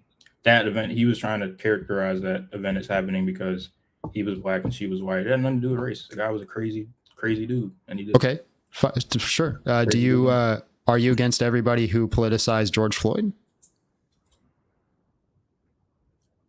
Do I argue against? Well, no, I wouldn't say so. That was, law enforcement. That wasn't a random crazy person and a random, innocent person. That was a police officer who was, employed by the U.S. and paid for by taxpayers to protect and serve citizens. And George Floyd was unalive.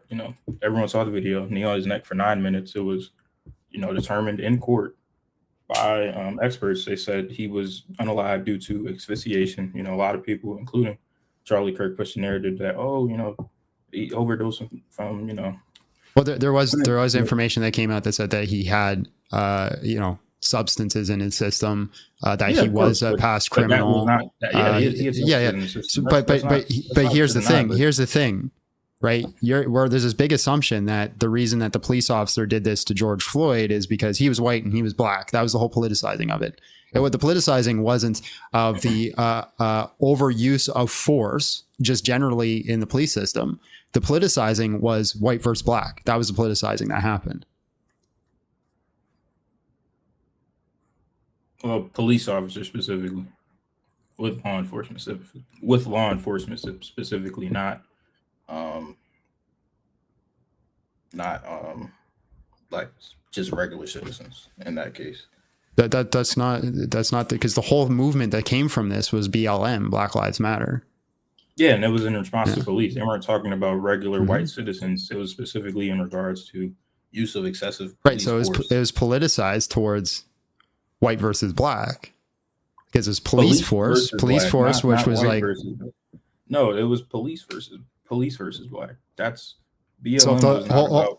Okay, so if the entire police force, people in BLM protests, they weren't. Okay, so if the entire police force was black and this still happened, would we have a BLM? Do you think?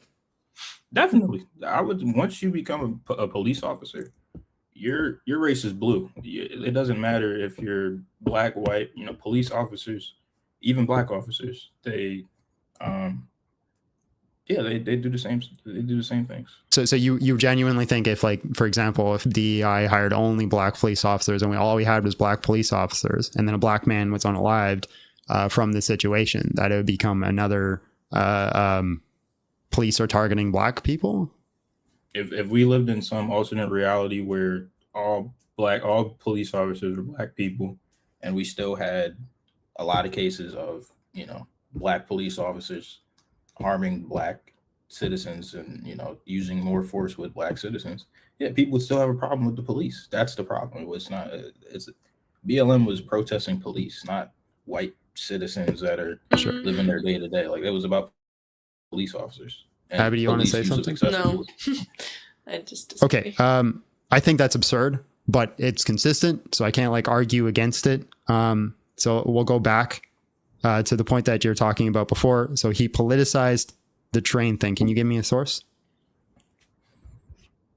He tweeted. It was probably the 9th. We must politicize the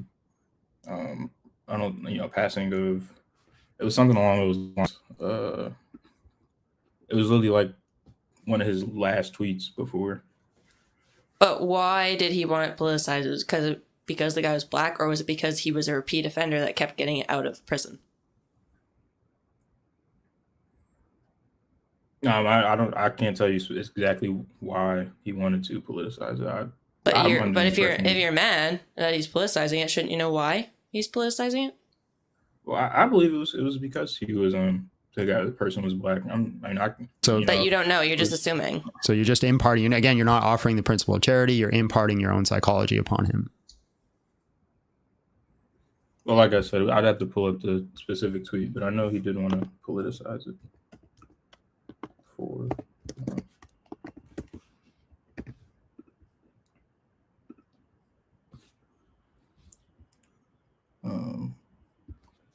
Let me see.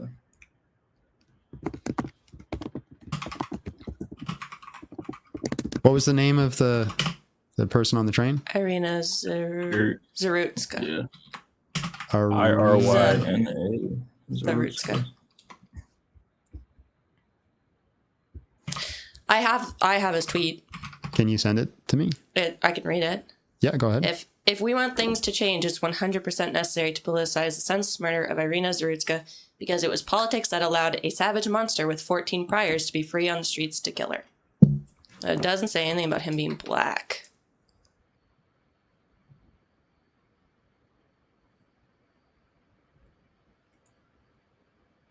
All right, fair enough on that.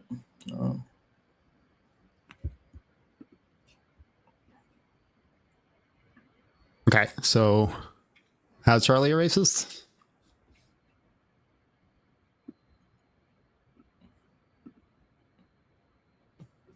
Well, but before you came in here, you were talking about the black pilot stuff. I believe that statement was racist as well. Okay, prove it to me. Because you heard all my objections and arguments to it, so I'm assuming I don't have to repeat them.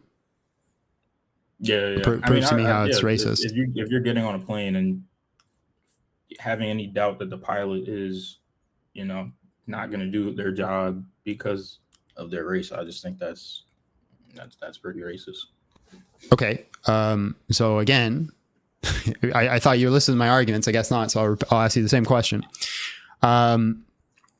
If you found out an airline was hiring white people specifically because they're white, regardless of qualifications, would you be concerned if a white pilot got on the plane? I'd be concerned if I found out any airline was hiring people that didn't meet the criteria that airline requires. Yeah, you dodged the question. How did I dodge the question? Because that's not the question I asked you. The question I asked you is, you're sitting on a plane, that plane hires white people regardless of qualifications, but they make sure black people are qualified. And then all of a sudden you see the white person get on the plane to fly the plane. Are you going to be concerned? Sure, but that's not the world we live in. We don't live in a world where you can become a pilot without meeting the specific airline qualifications, flight time, and all of that. Great. So if Charlie Kirk had legitimate reason to believe that airlines were hiring black people who had less qualifications, that they didn't have to meet a standard, or they're just for example, they get the bare minimum, but you have another pilot, whoever it is, who's got a higher standard, but they choose the black guy because he's black, right? Does he have reason to have more concern?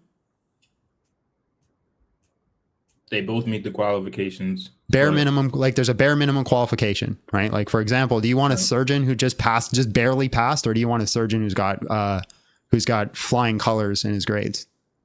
Yeah, obviously you want the one with flying colors. Right. I would be concerned if someone's going to perform surgery on me. Of course, but to assume that the black pilot is the pilot with the less qualifications, that's what makes it racist. But if you had reason to believe that they're hiring black people with less qualifications, then you would have reason to believe that it's possible that it's more likely, just Bayes' theorem, it's going to be more likely that black person has less qualifications than a white person because the standard for a white person is higher. I don't see what his reason to believe that that's the case would be. Okay, so then why are they hiring? What does the black pilot have that they didn't have before to be hired onto the plane? What is being provided to them? What do you mean? Well, obviously, he's talking about affirmative action. Yeah, so affirmative action means that they're giving something to them to provide equity. What are they providing to them to give them the equity? You're saying the position? Yeah. What are they giving to them to provide the black pilot the equity? Affirmative action was for colleges, though, not for Yeah, flight college, flight school. Okay. Yep. So flight. If you get into flight school and go through flight school, you're not answering my question. You're dodging my question. What are they providing as for somebody who doesn't have the same means, like a young black man? What equity are they providing the young black man that is not provided to the young white man that gives them an opportunity to get these positions that they didn't have before? The equity would be the opportunity to go to flight school. That you're still not answering the question. Like, what is the method? What is the system? Can you provide me any data towards it whatsoever? Can I tell you exactly what individual institutions do to make the decisions that they make? Well, you're regarding claiming he schools? was wrong about his understanding of it, that he completely did not understand DEI, so therefore you must, so therefore you should be able to provide the system, right?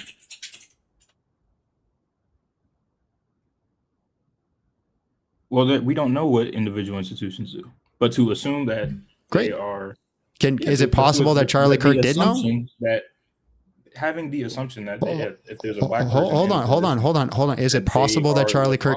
Is it possible Charlie Kirk did know? Is it possible that he did know? Mm-hmm. I mean, if he did know, I'm sure we could just look up. Yeah, how does this business? How do they? You're not answering my question. Is it possible that he did know? I doubt it. Sure, it's possible. Anything's possible. Sure. Okay, so if it's possible that he did know, that he knew how every airline. No. Specifically about the context he was talking about, these specific airlines or whatever context he was talking about in the affirmative action. If it's possible that he did know the method, and let's say the anecdote that I gave earlier, where they said that in the RCMP that they were going to hire people who were not white because they wanted to hit a certain quota, so I had less chance of getting in. Let's say the airline had that similar system, right? That'd be a valid reason for him to be concerned. Yeah, sure it would, but that's not the case. Well, you keep saying it's not the case, then provide me the case. What was the case? What evidence suggests that black people that are pilots don't have the quality, are not meeting qualifications, or are meeting, or have? That is not. It's not remotely what I said, and you're answering my question with a question. So what I'm saying is, do you know what the principle of charity is? The principle of charity, no. Yeah, so the principle of charity is that you assume when you're reading or hearing somebody or listening to somebody, the best intentions until you have evidence of the contrary. So basically, it's the whole philosophy of innocent until proven guilty, right? That's the concept of the principle of charity. You're saying guilty until proven innocent, right? So he made this claim about DEI, and you're saying he was completely wrong about it, but yet you cannot provide me the mechanism or system that they actually use to say that he was wrong about it. So how do you know he was wrong about it? I said his assumption that... How do you know he made an assumption? Because there's no evidence that suggests what he said is true. So you're not offering the principle of charity. You're saying guilty until proven innocent. He has been voted off silent. I'll let you answer, but then you're voted off. So you can answer it, and then I'll let you go.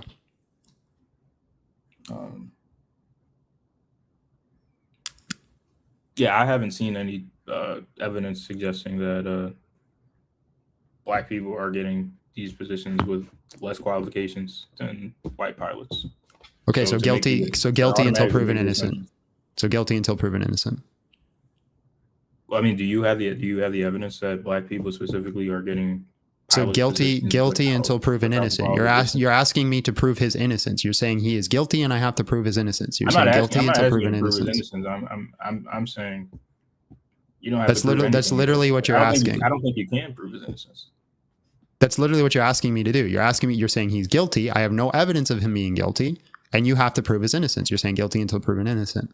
But I appreciate your time, man. I'm going to jump on to the next person. God bless you. All right. Mm-hmm.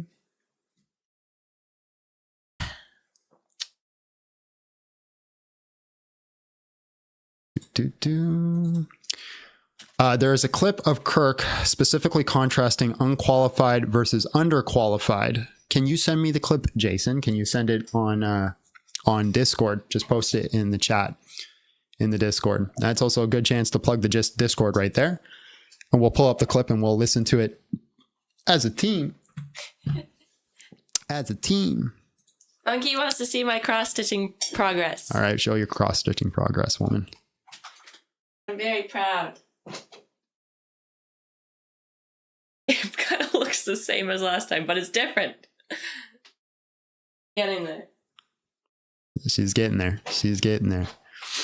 She is getting there.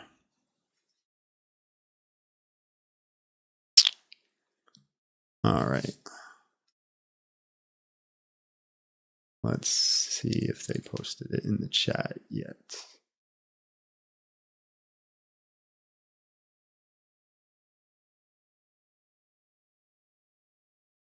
Hey, what a smiling young man in that photo there. Okay. He's so cute. Such a handsome man. Handsome man.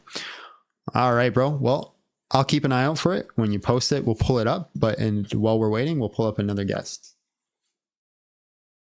Who's John Brown? Somebody said I should advocate for John Brown. I don't know who John Brown is.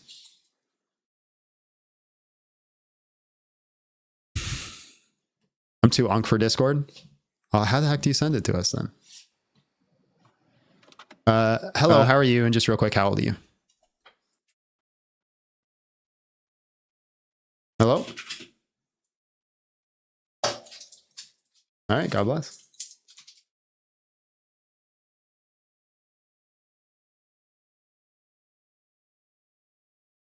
Yeah, if you're watching in the vertical, you're not going to see the stitch. They want to see that you got to hold it over my face, Abby. They want to see the stitch.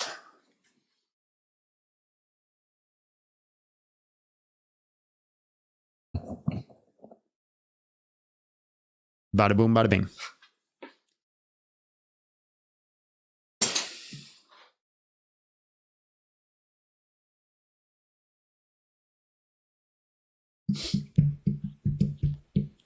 Hello, how are you? And just real quick, how old are you?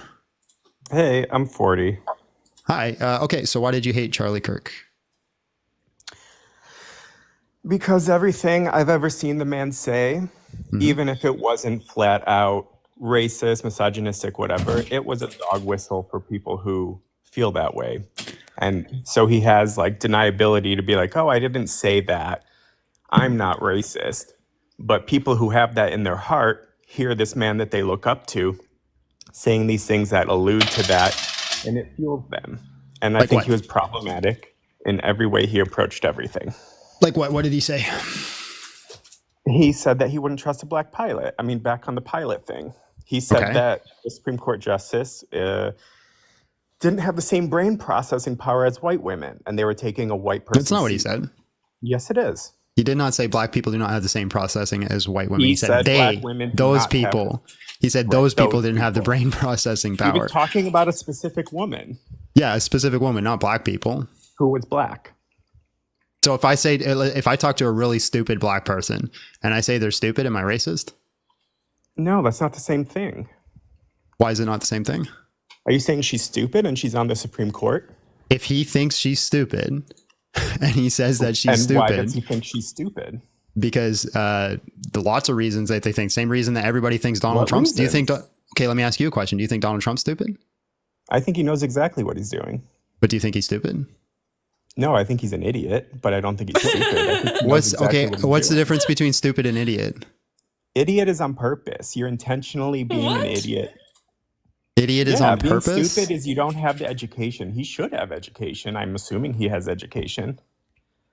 Okay, half the brain power.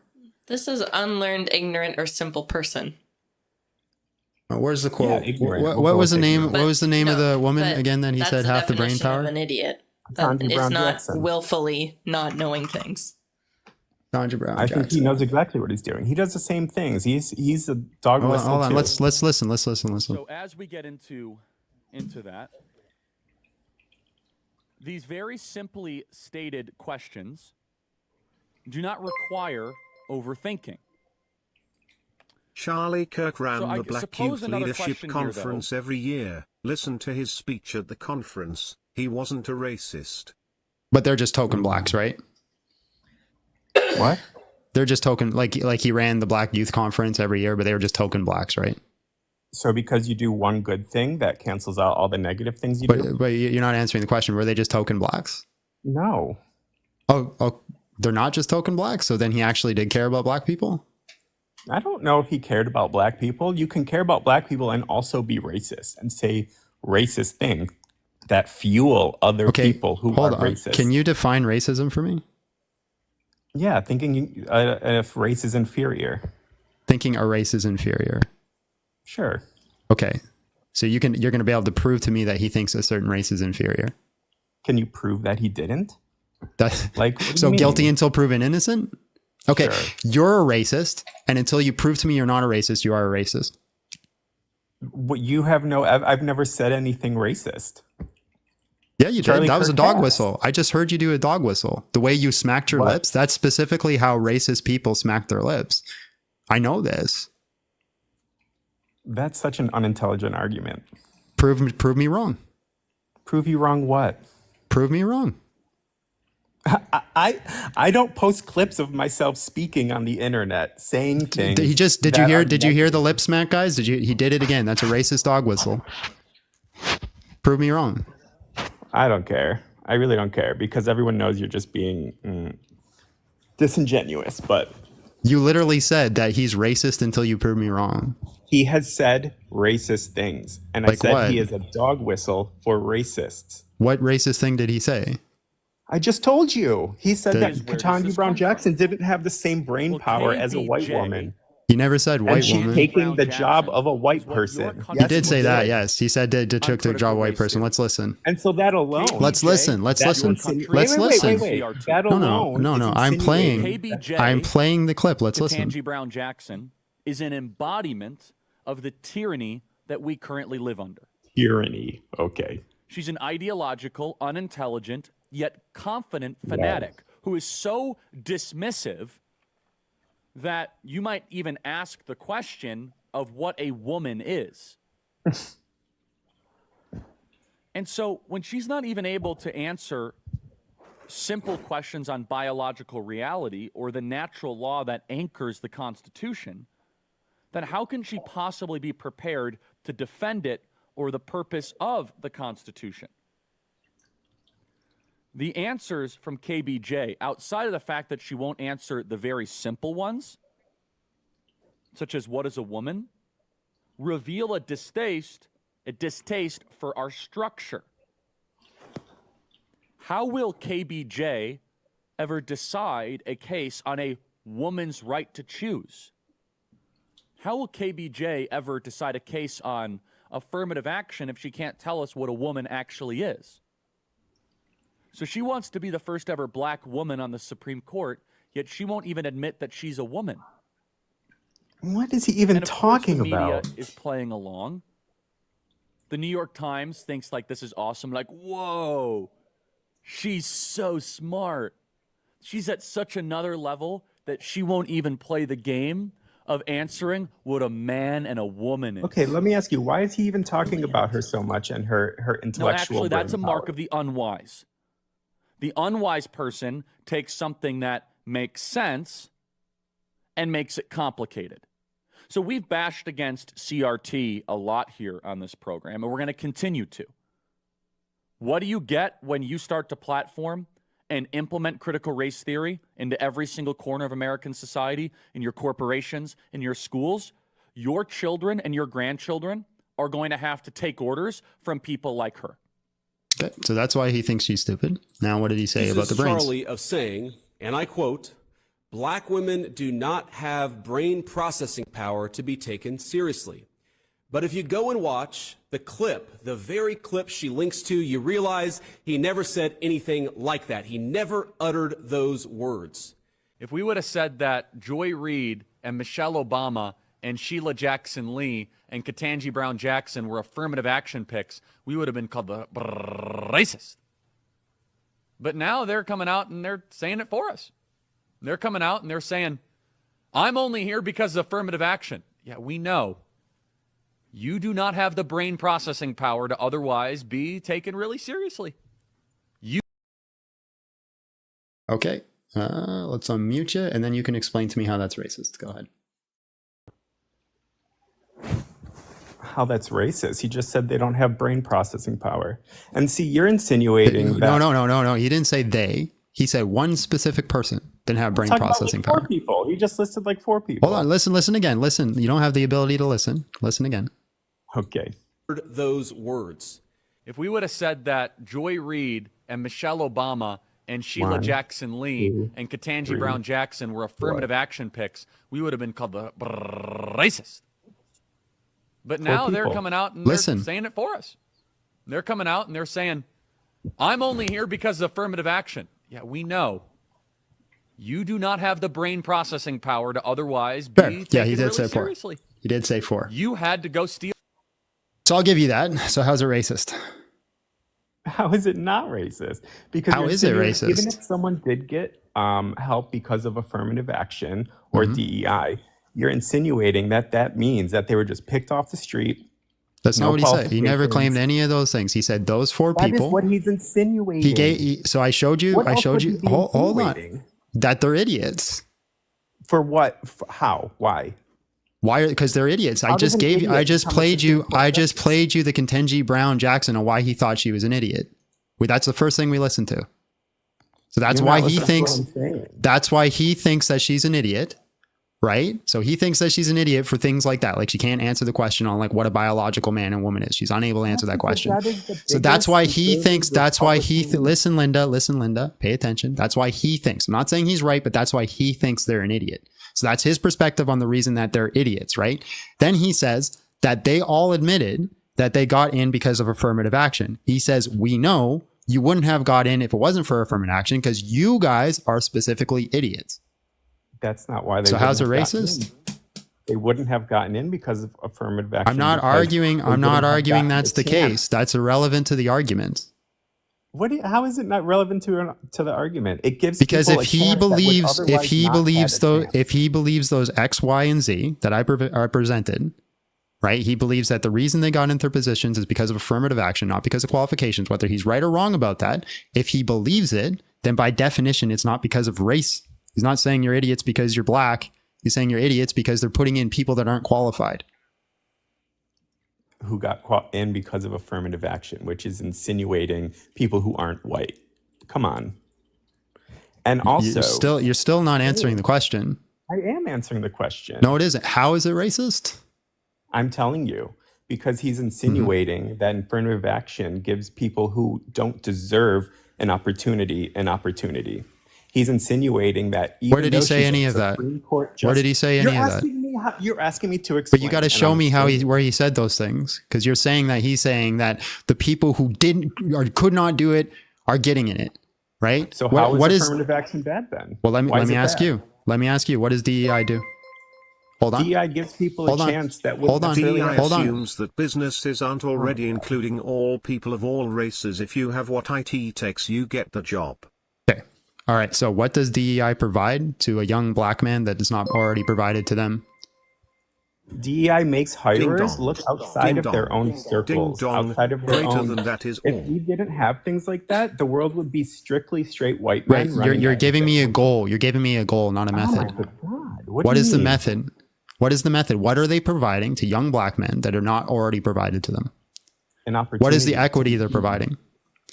An opportunity to be seen and get a chance. to What show their are they giving qualifications. them? What are they giving them so they get that opportunity that they already didn't have before? A chance. What are you talking about? I just How told are you. they giving that chance, my friend? By letting them not just hire all white people. What do you mean? So how are they doing it? What is the method in which they provide to the young black man that's not already provided I to don't them? know how companies go out and hire. I don't know every company's method for hiring. I know what DEI Okay, then is. if you don't know, then how do you know Charlie Kirk is wrong in his stance in DEI? Because I'm telling you what DEI is. Okay, then tell me what it is. You keep cutting me off. I'm not cutting you off. You're not answering the DEI question. DEI is giving people a chance outside of people in these inner circles of people who are more likely to have an opportunity. How are they doing that? By looking at a different pool of people for jobs. Do you not You're just understand? you're providing a synonym for what you originally just said. Right? You just said that they're because going it's outside. what I Your mean. first your first explanation was they're going outside of their current circles and allowing them to be seen. I said, how are you doing that? And you said by going outside of their current circles and how they've been seen. What is the method that is being provided? What is the mechanism in which the young black man gets that he did not have before? Like the actual methodology and how they apply it. How what I said doesn't answer that question. Because you're just telling tell me a what you goal. You're telling me a goal, not a method. That's why No, it doesn't that's- answer the question. I don't know the method. I don't know. Okay, Do so you then know? how do you know he's wrong about the method? Because I know what the goal of DEI is. The goal of DEI is to have more people of diversity in workplaces, right? Right. Right. Right. How are they getting those people of diversities into those workplaces?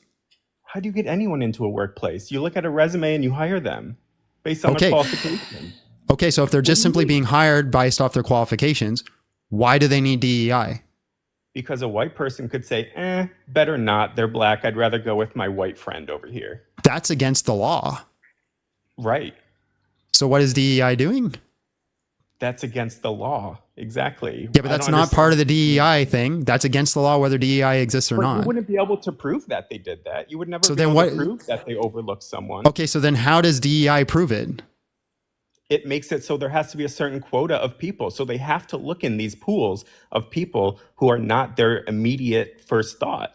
Oh, so they have to hire a certain quota of people who are of a specific race. Make things diverse. Exactly. Yes. And I Right. don't understand what's wrong with that and why you Right. would have a problem with that. Okay, so if, for example, because we live in the West, where, like, for example, we have a majority of white people, right? So if we have 1,000 white people apply, and let's say we have, I don't know, 500 black people apply, so about half the amount, right? But out of the 1,000, they're extremely qualified, really well qualified, but they have to hire 400 of the black people. Does that mean 400 of the black people are going to get hired over the 400 of the white people that were more qualified? How do you know the white people are more qualified? That's the hypothetical. But what you just said is a racist in itself, because you're insinuating that the 1,000 white people are already more qualified and deserving It's than called the a 500 black people. You silly goose. It's called a reductio. Do you know what a reductio is? No, I don't. A reductio is reducing to absurdity. It's absurd. It's an absurd example to see if you're consistent. It's designed to be absurd, right? So I'm not insinuating anything. I'm not saying white people are more qualified. I'm not making any claim right here. I'm seeing if you're consistent, right? So if 1,000 people came in and they are all ridiculously qualified, and then you had 500 black people who came in who are less qualified, but they had a quota, they had to hire 400 black people, would more qualified people be overlooked? Well, yeah, in that situation, if you're saying already that they're more qualified and the other people aren't. Right. So if by chance that ends up happening, like, hold on. If by chance that ends up happening, like those 4 people that he just mentioned, who all admitted the only reason they got in their positions was because of affirmative action, why did they get into their position? What? They got into their position because of affirmative action. They admitted it. So what's your point? So they admitted that the only reason they were picked is because they were black. They did not say the only reason. They said they're there because of it, probably. And so there's you just said that all it does is hire a Listen, certain amount of quota of people, which means that if that's the only reason they're there, if that's the reason they're there, they say they're there, that means that somebody who was more qualified was overlooked for them. It's not the only reason. If it's any of the reason, because you just said it's hiring a quota. If it's any of the reason, hold on. For people subconsciously, and you could just go towards people who are like you, which is what humans tend to do. A lot of humans tend to go towards things that are like them, which is against the law. But people do it all the time. It's a criminal offense. They should not be doing it. That's against the Right, law. but It's you already can't put in the law. prove So it. how You does can't prove DEI it. prevent them That's from why doing that? DEI exists. So DEI prevents them from doing that by putting in a certain quota. But they said themselves that the only reason they're there is because of affirmative action. If they were already qualified, more qualified than the people before them, why wouldn't they have been hired? Because you're saying because they're just going to hire because they're black? Yes. So you're saying that the system is set up that people are just not going to hire black people? Let me ask you, how many black people are in Donald Trump's cabinet? I don't know. I'm pretty sure 0. Let's look it up.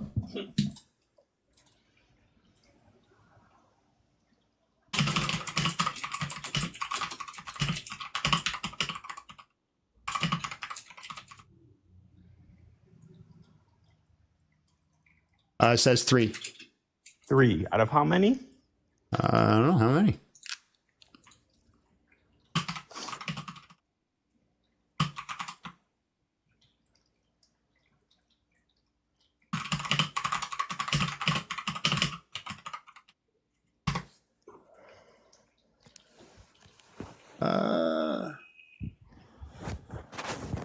29. 3 out of 29. So you're telling me that Donald Trump has no bias on who he's hiring? He's hiring his friends. He's hiring his ex-lawyer. He's hiring loyalists who will do whatever he wants. Well, And I'm they not. I'm all not here to mostly defend. Is the title isn't above me? Isn't defending Donald Trump? I don't like Donald But Trump. you're asking me how that it's illegal that people hire just white people. You said that's Well, why did he illegal. hire You the said 3 young black people then? I have no idea. Probably because he wanted to look somewhat not as bad. Do you have any reason to any ability to prove that? Could it just be the fact that maybe that there is a higher pool of white people in the United States? I don't think that's the reason, no. Why wouldn't that be a reason? Why would it be a reason? Because there's more white people in the United States, so therefore there's going to be more applicants that are white? Applicants? I don't think you apply to be in his cabinet. You understand the rhetoric in what I'm saying? Yeah, I do, but I'm talking in actuality. If you understand the rhetoric and what I'm saying, answer the question. Because you said people can't do that. People can't just hire white people. That's illegal. People can't do that. Yes. But it looks like Donald Trump has. Can you answer my question? What is your question? Again, if you have a higher pool of white people, are you not going to have more white people in positions of work? Yeah, that would make sense. Right. So the United States has a higher pool of white people. So why aren't you taking that as a factor? It'd actually be disproportionate if, say, for example, you had 50% to 50%. Because then hold on, let me finish. Then by per capita, black people actually statistically have a larger amount of power if you did 50-50. You can look at it however you want, but you know that what I'm saying is accurate. Okay, so insane. I'm right because I'm right? That's your argument? No, because you can say, yeah, the population, but that's another reason why something like DEI exists, because there are more white people. Blah, and we can look this up. 11% of black people in a cabinet. Black population in America is 13 to 15%. That seems pretty on the ball. It's the same percentage-wise. What does that matter? Because if you have a higher populace of people who are a specific race, then more of those people are going to go into certain positions than the other race. So what? He has been voted off the island, by the way. What do you mean, so what? That what does that even mean though? Why can white people only represent white people? Black people only represent black people? I don't think that's the case. That's not the argument I'm making, you silly goose. You have been voted off the island, so I'm going to move on. All right, God bless. Even I had to hold back there. Yeah, I really almost cussed out that freaking silly goose there. That was the dumbest response I've gotten. Why do black people have to represent the percentage of the black people? Why can't it be a white person? That wasn't even remotely close to the argument I was making. Let's do some supers. Charlie Kirk ran a Black Youth Leadership Conference every year. Listened to his speech at the end of the conference. He definitely wasn't a racist. DI assumes that businesses aren't already including all people of all races if you have what it takes to get the job. Ding dong, ding dong, ding dong. That is all. If those who know, know. So 10% of his cabinet is black. They make up 15% of the population. That sounds pretty proportionate. Daniel Clark also sent 5 big Stone Steel memberships. Bro, you guys keep sending those memberships. Pretty soon, no one's not going to be a member. No one's not going to be a member. No one. Keep doing it. Oh. Mitz just sent 5. It shows up a little later for me than you because I have this thing. That's okay. Mitzrayim came in with 5. Another 5. Thank you, Mitzrayim. When you know, you know. When you know, you know. What time is it? I got to return that thing today. So let's bring up the next guest. Toxin. Hello, how are you? And just real quick, how old are you? Hello. Am I clear? Can I be heard? Yeah, I can hear you. How old are you? I am 21. Almost 21. I'm 20. All right, bro, just 2 seconds. Funky World came in $5, says, John, you're going to turn Silly Goose into a dog whistle. I mean, you're probably not wrong. All right, man, why did you hate Charlie Kirk? Hate is a strong word, first of all. I'm not saying I liked him by any means, but I didn't exactly like him either. Now, before I start my simple discussion here, I wanted to ask, you are a Christian, correct? Yeah. You are a practicing Christian. Yep. That's very fantastic. That's great news. Now, first of all, I would like to tell everyone here. First of all, I hope you have a nice, good day or night or wherever you are. Now, for to be clear, I am a Muslim. Okay, I come from the KSA, and I would like to read exactly a few ayat from the Quran before I start my discussion, if I'm allowed. If I'm allowed. No. No. No. Okay.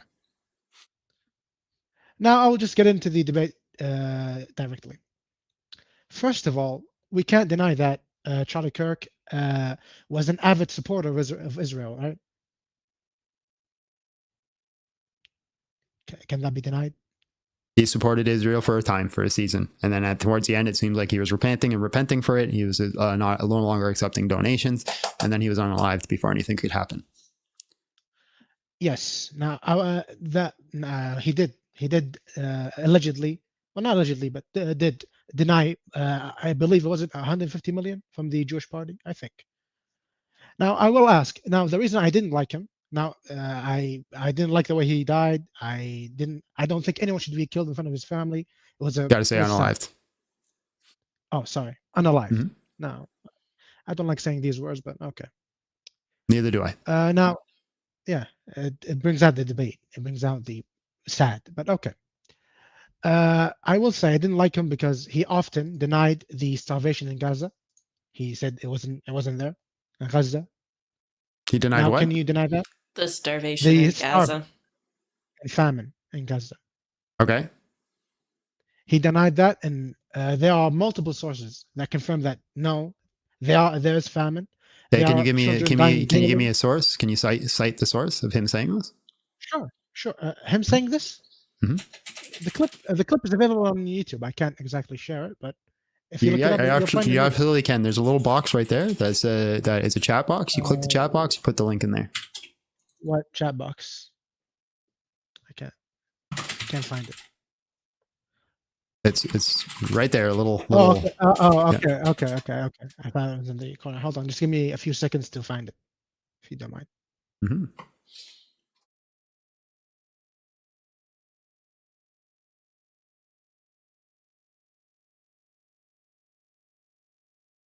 Abby, are you also looking for it? Yeah.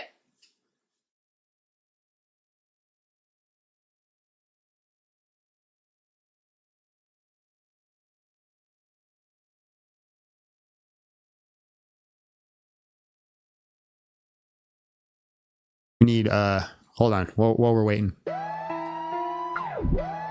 Just let me know when you find it. Just keep it real. Big John Steel. Tell me how you feel.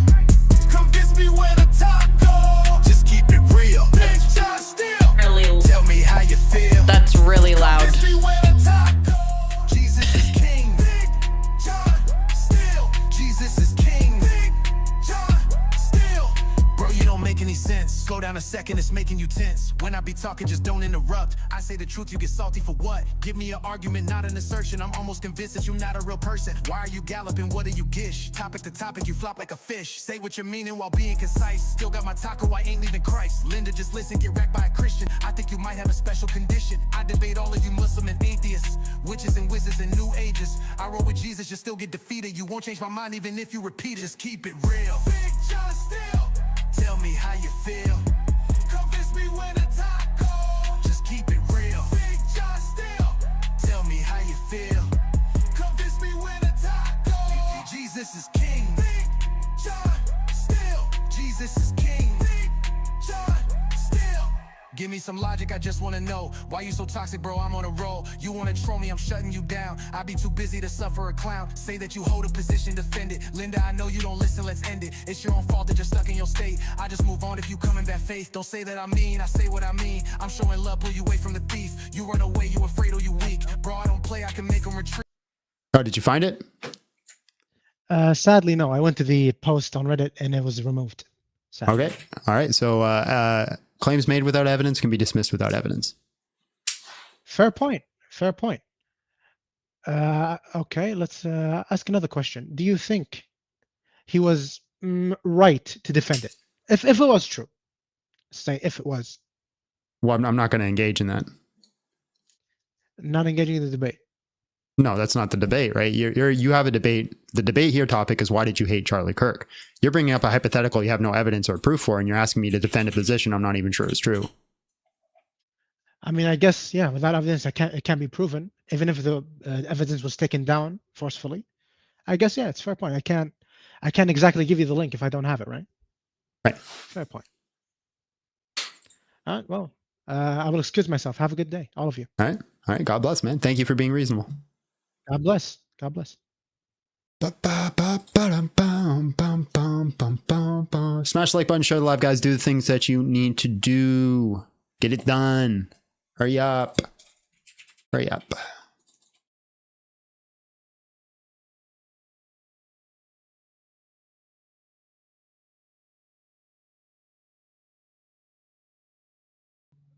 Hello, how are you? And just real quick, how old are you?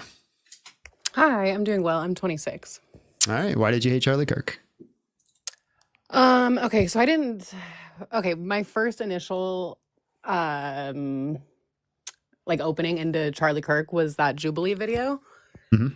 that he participated in, and I just saw the clips online, and I was like, "This is absurd. Who is this guy?" So Did you then I watch the watched entire video?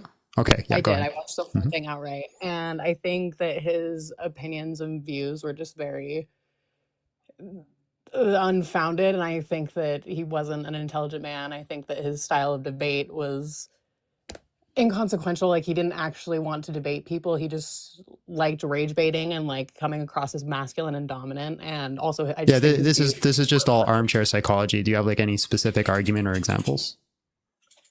Yeah, I feel like the most prevalent one from that debate was the one where, like, his stance on abortion, for example, and how he said that if his daughter, I think the woman used an example as like a 10-year-old, if your daughter was 10 and got raped, You and he got to was say like, grape. oh, sorry, raped. Yeah. That would be gruesome and whatever, and she's like, well, that happens all the time. That happens every day. And she was like, would you make her carry the baby to term? And he said that he would. And I think that's masochistic and horrible. Okay. So let's clarify a couple things. It does not happen every day. Like obviously grape happens every day, but for like abortions that are like this specific scenario, it's even if we take like most liberal websites on this, it only comes up to like 7%. And that's being super charitable. Most statistics on this are about like 1 to 3%, and some will even go less than 1% in these certain scenarios. So it's not like a super common everyday thing that happens. Now, children do get graped every day. That is the graping, yes, but the pregnancy, no. Okay. Right, a 10-year-old getting pregnant and having to have that aborted. Now, I think you and I both agree that grapists should be punished for doing that. Yeah. Awesome, phenomenal. Okay, now let's say you have a 2-year-old that's born, and they were born because of a grape incident, right? That happened. The mother looks into the 2-year-old's face and sees and is reminded of the grape incident. Can the mother unalive that 2-year-old? Sorry, repeat the question. I got a notification that I was distracted by. Sorry. If So, a 2-year-old. So a 2-year-old is born. The two-year-old is born from a grape incident. They have a grape father, right? Yeah. And the mother looks into that child's face and is reminded of the tragedy they go through, and they are suffering from that tragedy. Yeah. Can they Yeah, unalive the 2-year-old? Obviously not. That's a grown, physically formed human. That's an alive human that's outside of its mother's womb. So no. Okay, so can you give me the ontological differences between the child in the womb and the one outside the womb?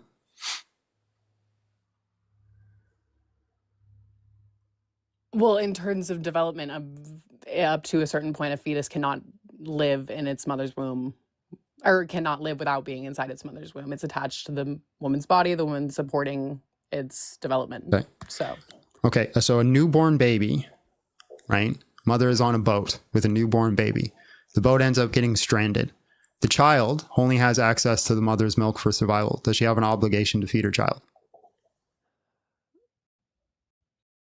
like morally or ethically, like does she have Legally. what type of obligation? Do you think there should be a legal obligation that she should feed her child? On the boat? Sure. I think that, yeah. Okay. But then again, formula comes into play. A lot of mothers Well, don't breastfeed, so that's hold on. You're irrelevant. changing the analogy, right? She's stranded on the boat. The boat crashes. She's stranded. She doesn't access to all this formula. All the child has access to is the mother's breast milk. And you said she has an obligation to feed her child. So this child is now reliant, right, on the mother's body for survival. Okay. So what's the ontological difference between the child in the womb and outside of the womb? Can you define ontological for me? I actually am not familiar. Let me look Yeah, it so up. ontology would be like your state of being, how you exist. So like, let me put into a simple let me put into a three-part premise. So like a syllogism here. So No, I get it. premise one, I am a human that has a right to life. Do you agree with that? Sorry, you cut out. What did you say? What right to life? Premise one, I am a human that has a right to life. Do you agree with that? Yes, I agree. Premise two, I used to be a fetus. Do you agree with that? Yeah.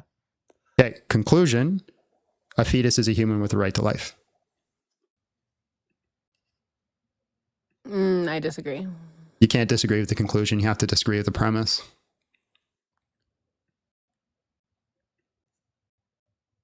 Well, the premise isn't connected. It's like there's no correlation between what you're making. There's so many other. Yeah, so there is a correlation between it. It's called the law of identity, right? So the law of identity here, premise one, I am a human that has a right to life. Premise two, I used to be a fetus. So I am identical to the fetus in identity. And then it's not talking about like, we're exactly the same. We're just talking about I used to be a fetus. That is my identity. The identity is I. The conclusion is if I am a human that has a right to life, I used to be a fetus. The conclusion, when I was a fetus, I had a right to life. I think that's a matter of opinion, I guess. But yeah, It's not opinion. It's a logical syllogism. If it's sound and valid, it's not an opinion.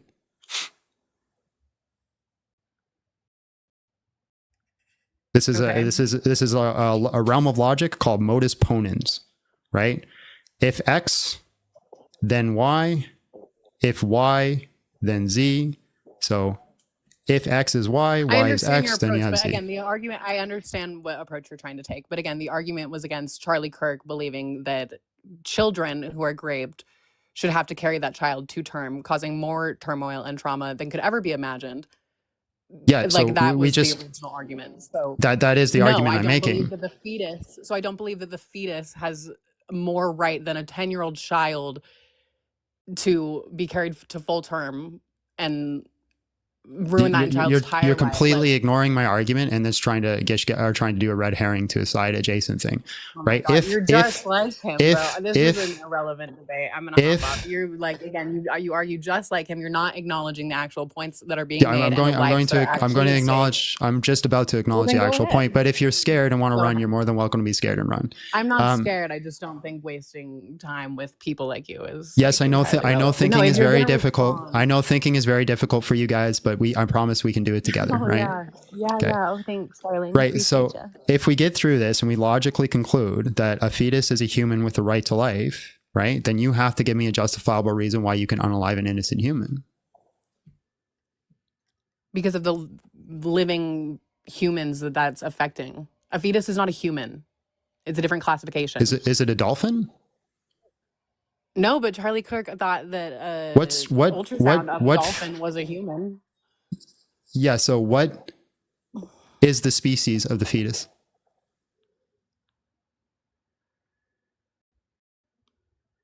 It's on its way to development to become human, sure. Now, what is the species of a fetus? Human, I guess, but it's not. So that's a human, okay? So it is a human inside the womb. So again, why are you allowed to kill or unalive an innocent human being?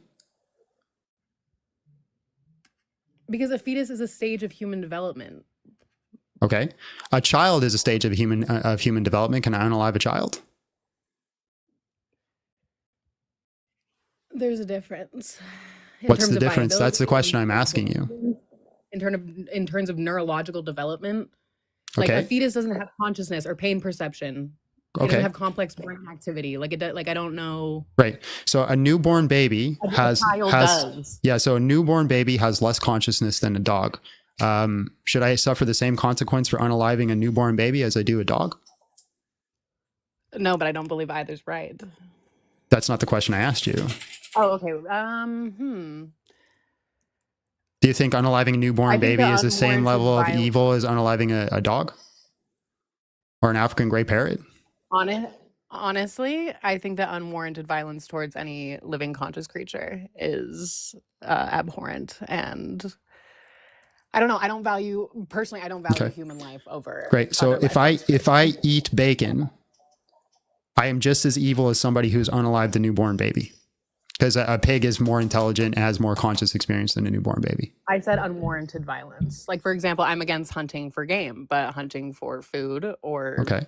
So if I unalive the baby and eat it, it's okay. that's cannibalism. That's an irrelevant argument. That's not a legitimate argument. Why is it not a legitimate argument? Because you said I'm allowed to unalive the pig because it can provide me food, even though it's having a higher conscious experience. But I can't unalive the baby for food, even though it's having a lower conscious experience.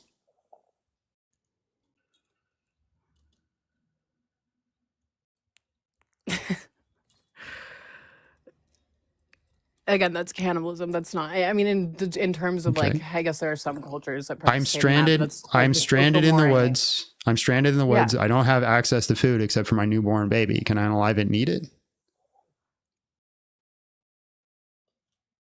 I guess that would depend on your desire to survive and a lot of other things. It's a very unique scenario. Do you think I should be allowed to do that? I'm not asking if you personally do it. I'm asking if it should be legally allowed. Should it be legally allowed to do so?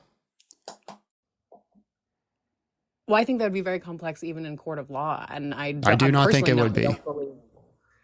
So if someone's stranded, and so what happens in cases like that? Actually, I'd be interested to know because there have been people that have been stranded and have eaten their fellow travelers. And Yeah, after they've died. I don't know how that panned out. But again, that's not the question I'm asking you. You're have the living baby. It's a live baby. Can I? Yeah, no, can I unalive? no, okay, yeah. Great. No, Okay, I'm stuck in the woods. I have a living pig. Can I unalive it and eat it? Again, I wouldn't personally do that, but yeah, that's legal. But there should be no consequence for that, right? Yeah, I guess not, because it's a difference in. Right. So the pig, even though it has a higher consciousness than the baby, that's not what you value. What you value is the human. So again, why are we allowed to unalive the innocent human in the womb? Because it's not a human. So what species is it? That doesn't matter. It hasn't developed enough to become a human. Again, your So what species is it then? Like you're going off on these fucking. You don't know what sound and valid is, right? So you disregarded that my syllogism was sound. You don't know what a sound argument is. It's not due to my intelligence. Your arguments are unsound. You haven't even responded to my original point ever. So I'm gonna hop off. Yeah, so I am responding to your original point. She ran. She ran. Oh no, she ran. I don't care what you boo for. I see what you cheer for. Ended up turning into an abortion debate. You never know what you're going to get with Charlie Kirk. Testing the text with Fresh Bueller. Sent 5 Big John Steele memberships. Thank you so much, Fresh Bueller. We also got an interview on their channel, The Goat Show. They interviewed me, and that's going to be posted this Friday. So stay tuned on my Discord, and we'll be posting it there when it's live. All right, let's see what time it is. My goodness, today is just dragging by. These conversations, though. How's your stitching going, Abby? My string is knotted. That's a naughty string. It was a naughty string. All right, let's move on to the next one.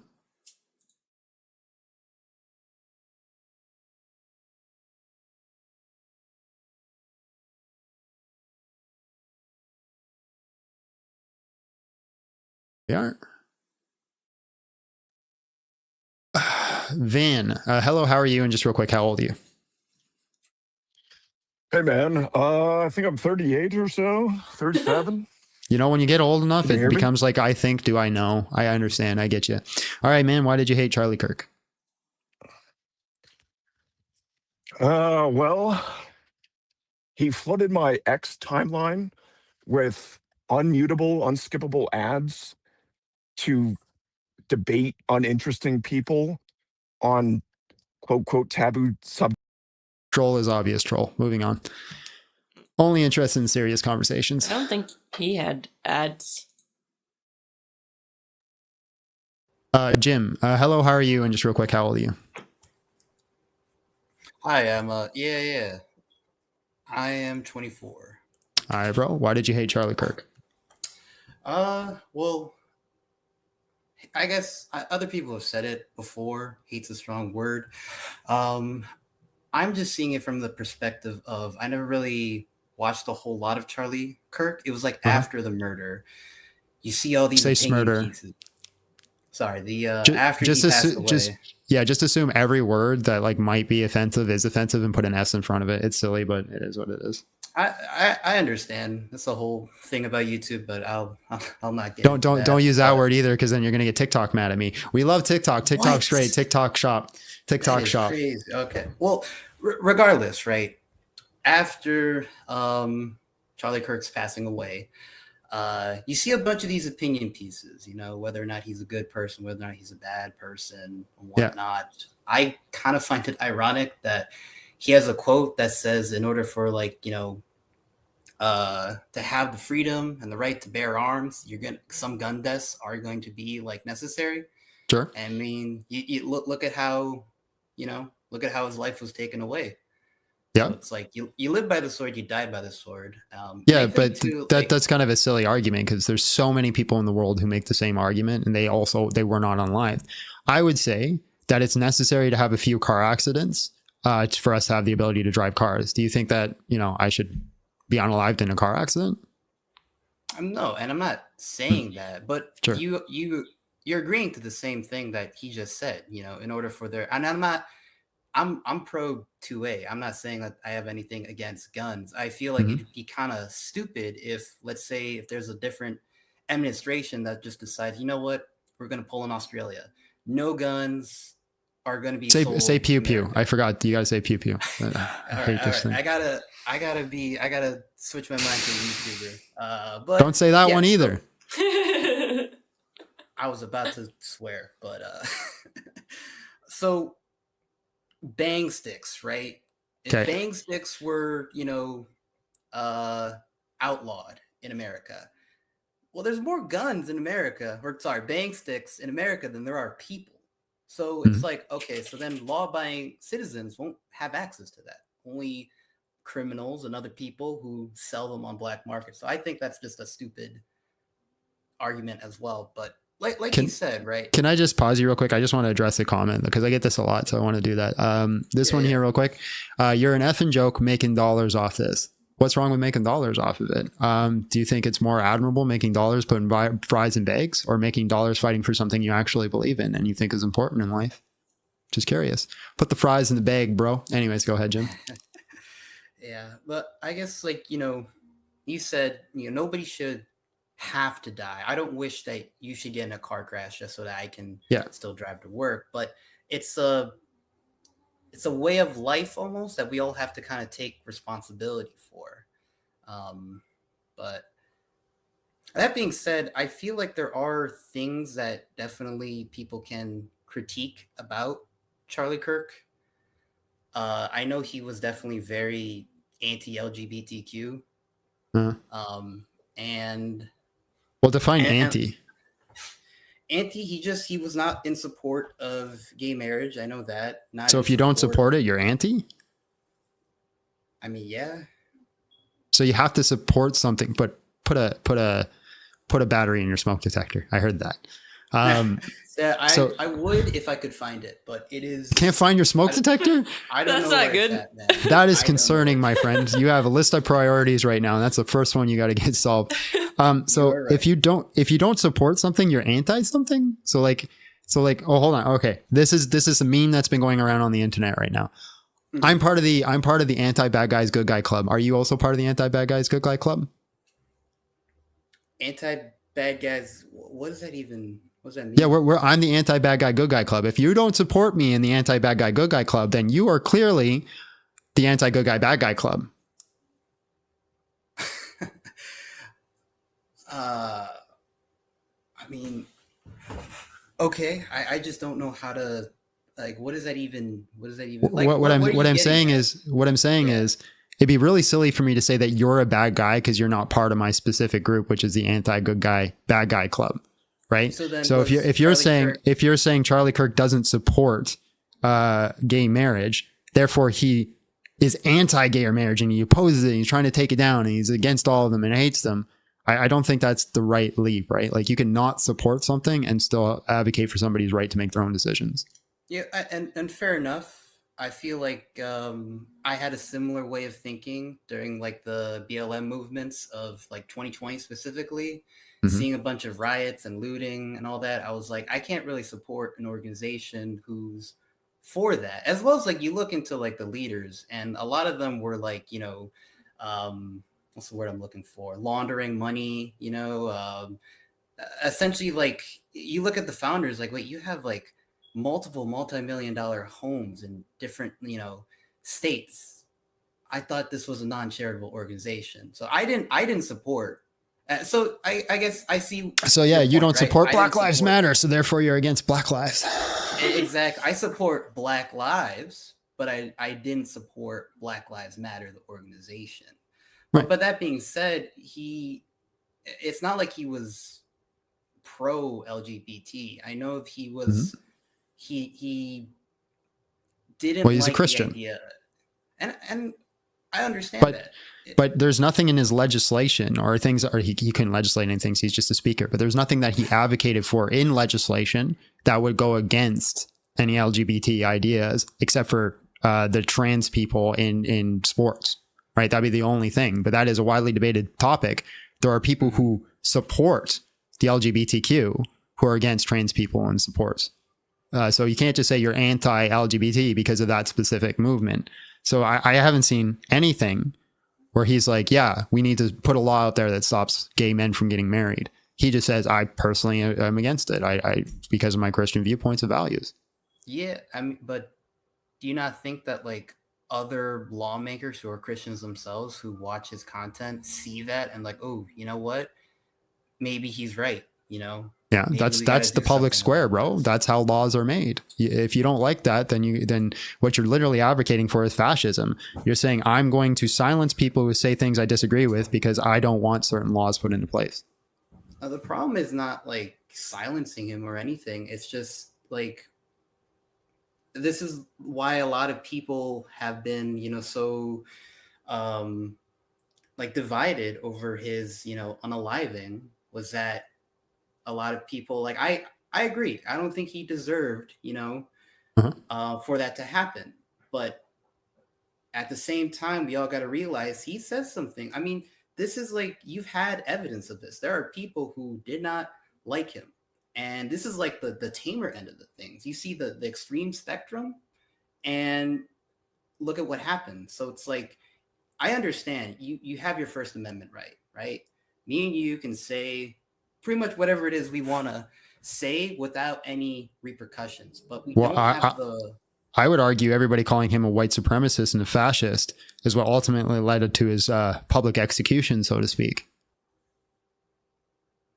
I mean, and that's the thing, right? People have the First Amendment right to call him that. They can say that he's a Nazi, a white supremacist, Schmatzi. a fascist, schmatzi. But when you look at like the lead up to that, I was kind of surprised it took this long, because he's been a political figure for years. Like I remember seeing videos of him during like in 2016, and it probably dates back way before that. So yeah, I don't understand what your argument is here, that he should have been shot sooner. No. What's your argument? Not then? at all. I'm not arguing that he should or shouldn't shot. I was just surprised that, it took a long time, because 2020, right, was a pretty What did he say that was so wild that you think that somebody should have pew-pewed him?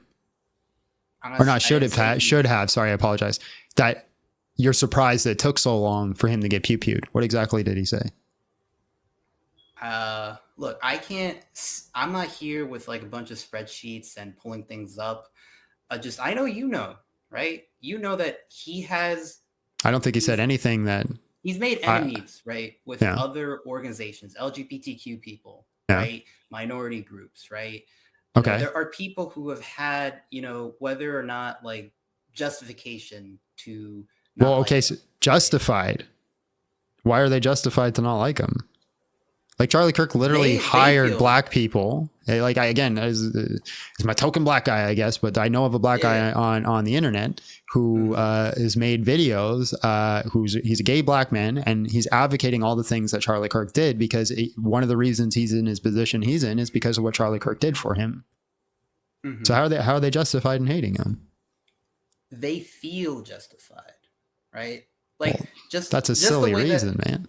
Well, Charlie Kirk feels justified in not believing in, gay marriage and his, Christian values. Because at the end of the day, right, we all do things based on like what feels right. More often than not, right? We all have a umbrella moral compass, right? Are you surprised that it's not taking so long for Christians to start pew-pewing gay people? Oh, they've been doing that since the dawn of religion. That's not the question I asked you. Are you surprised that it's not taking so long? What do you mean? Like right now, right? Like you should expect to see, I should open up the news and see that a Christian pew-pewed a homosexual man because they were homosexual. And I should be seeing this regularly because, well, they go against Christian beliefs. Because you originally stated, I'm shocked that it took so long for Charlie Kirk to get pew-pewed off what he's saying. And all you're saying is that people are justified in not liking people because they disagree with each other. So then you should also be shocked that like Christians aren't pew-pewing, or it's taking so long for Christians to pew-pew all the homosexuals. I mean, fair enough, but I'm sure you don't have to look that far back to see the cases of that. I'm not denying that it happened. That's not what I'm saying. It's irrelevant to the question. So then if you're not denying that it happened, it hasn't taken that long. It's been happening. But I'm saying there's still homosexuals on the street. There's still Christians, right? You should be shocked that they're just that because they disagree, that they're not just all out war between the two of them. Like they should be at war with each other because they disagree with each other. I'm not saying they should be at war with them because here's the thing, right? It's like you have these two extremes on both political sides of the party, and they're really like they're fanning the flames, right? And they're keeping everyday people like me and you, right, divided of like, oh, well, he said this, she said this, so they're actually the enemy. Nobody's an enemy here. I feel like you're just kind of jumping away from what I'm asking because your statement that I'm attacking is that I'm shocked it took so long for him to get pew-pewed. Yeah. Right. Okay. So then what is so wrong with me saying that? Because I'm not saying that he should have been killed earlier. Well, I think it's like just a crazy mentality that we're shocked. We're shocked it takes a long time for, like, I don't think we should have the mentality or live in a culture where we think that people are going to pew-pew other people for having difference of opinion. I mean, yeah, you're right. We shouldn't, but here's the thing. It happens. And Charlie Kirk is not the only one. Hell, like Donald Trump almost got assassinated. He's been almost assassinated like multiple times. I don't think that's right. Love him or hate him, disagree with him. Yeah, like there's things that he's doing that I don't necessarily agree with. But if somebody just kills Donald Trump just because they unalived him, sorry, unalived him, right? If he gets unalived, what's to say that that's just not going to be the norm, right? That like, well, I think saying I'm shocked that took so long for somebody to get unalived is kind of perpetuating that normality, and we shouldn't. Yeah, I mean, you could also, argue that, every day we're exposed to very tragic events that normally, like, you and me wouldn't be, Wait, are you kind of, Sean Bessity made a good point here. Are you doing basically like the she had it coming fallacy? Like, hey, listen, I'm shocked it took her so long to get raped the way she was dressing. Not saying she should have got raped, but I'm shocked that it took so long. I mean, look, if you're saying, right, if he is actively being a, I wouldn't even say annoyance, like he's purposely trolling, right? Left-wing groups. Because, yeah, sure. I wouldn't say he's trolling. No. 100%. All of his, like, debates that he do on campus, like, sure, yeah. That's not a troll. He actually believes in what he believes and he's trying to change minds. A troll means that you're intentionally trying to mess with people. You don't think he was doing that? in his I like think there's content probably things. situations where he ended up trolling a little bit in tongue-in-cheek ways, but I don't think his goal or rhetoric was to troll the other side. I think that's more like Milo Yiannopoulos. Mm-hmm. Yeah, I mean, oh god, that's a name I haven't heard in a long Right. ass time. But my question is not really answered, right? Are you shocked that women who dress slutty, it's taking so long for them to get raped? No. Okay, so then why are you shocked It's not for Charlie Kirk for talking provocatively that it took so long for him to get pew-pewed? Because I know that there were a lot of people who just did not like him, regardless, right? And I know But a girl who dressed slutty, there's going to be a lot of people who are going to be turned on by them. You're right, yeah. Mhm. But at the end of the day, if a grape does happen, right, it's not like she had it coming. No, the fault's purely on the perpetrator, right? Right. But are you going to So- say, hey, I'm shocked it took so long for you to get raped? Not in that, because that's sexual assault. This is murder we're talking about.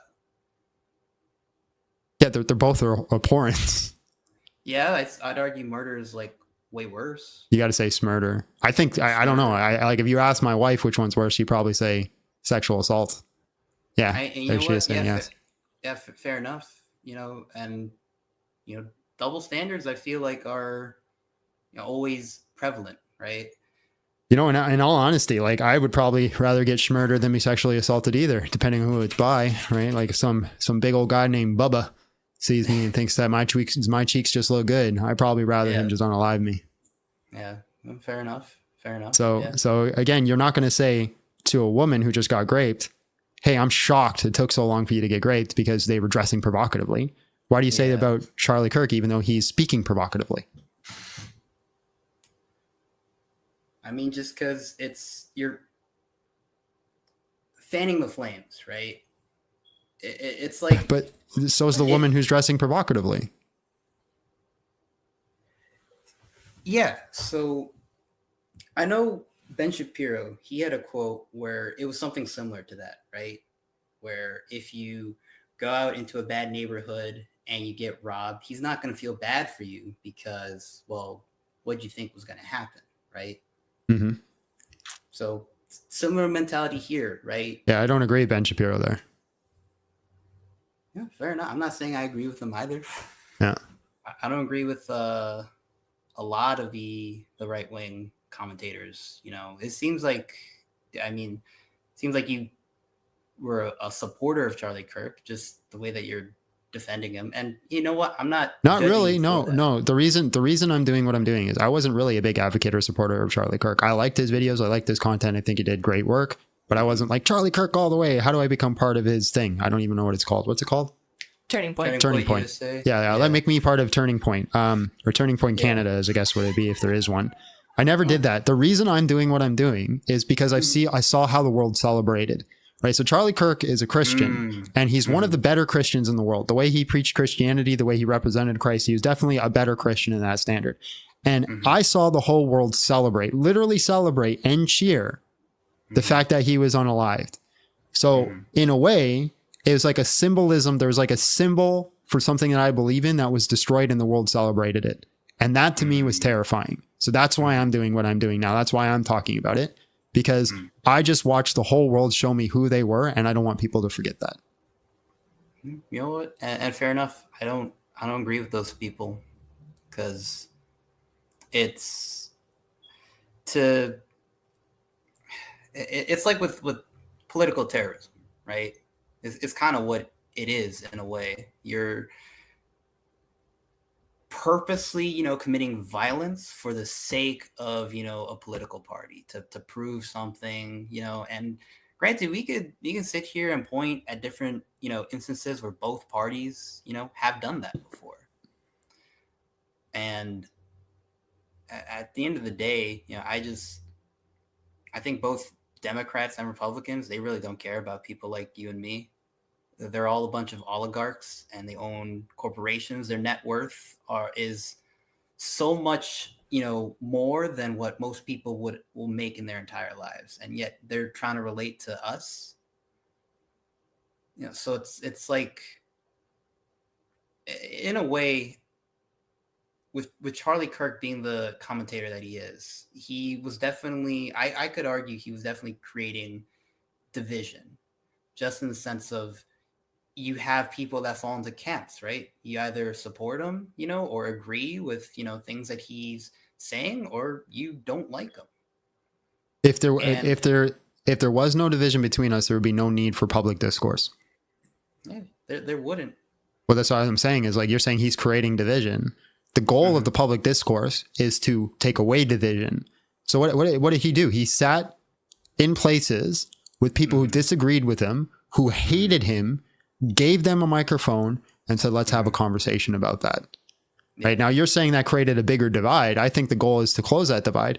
The only reason it's creating a bigger divide is because he's saying things that people disagree with. Well, then the only logical conclusion there is shut up if you disagree with me. And that'd be the only way not to create a divide. And then that is fascism at that point. It's just silencing people who disagree with you. Mm-hmm. Yeah. Fair enough. All right, man. Anything else to add? I don't know, man. Just keep on living. That's my goal. Time is a flat circle. That's all I gotta say. All right. My advice to you is get a battery. Yeah. Find your smoke detector. Find your smoke detector. That's concerning. I'm worried about you now. I can use to just follow the beep. Detector. It's everywhere. It's in the walls, man. Maybe light like a match and see if maybe where the smoke makes it happen.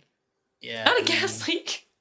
Yeah, is there like a Geiger counter? Just like a candle. Detectors, I'm not Google, bro, and I'm not going to give you advice on this, so I'm not going to be liable for whatever you choose to do to yourself here. Yeah, but I appreciate your time, bro, and God bless. Fair enough. Yeah, God bless.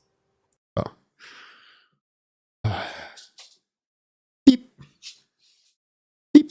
I don't know how people can live with that. That would drive me insane, completely insane, if that was the case. Are you wanting to leave early? What time is it? It's 3:40. We just got enough time to stop at Staples. Right, so this may be one more. Okay. One quick one. Will it be quick though? That's the question. Well, I'll make it quick. I'll bring back the old John. Hello, how are you? And just real quick, how old are you? Fine, how are you? I am from Tampa, Florida. Voted for Trump, 50. Okay. I just want to say to go ahead. Yeah. Do you disagree with me? I'm only looking for disagreeers. Oh, I'm sorry. I was just wanting to say real quick about what that guy was saying about the assassination, because appreciate your time though.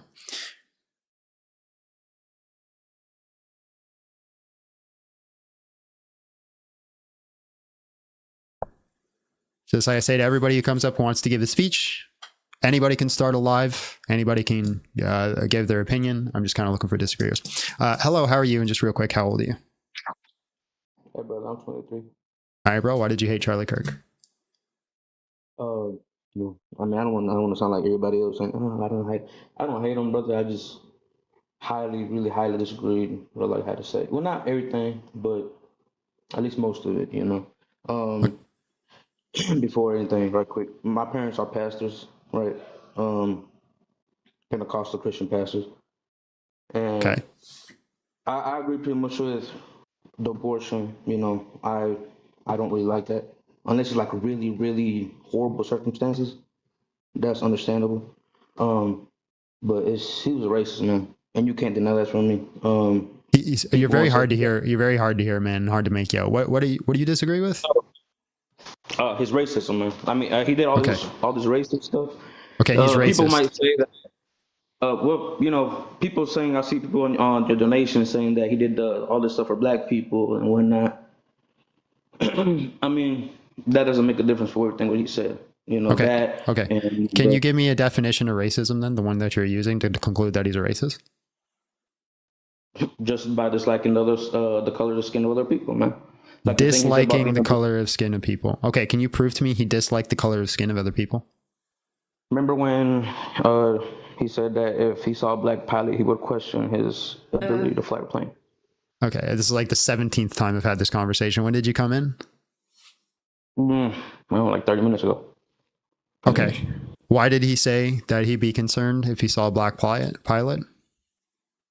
I'm not sure, man. It's not even just that, man. I don't know. Go ahead. You okay?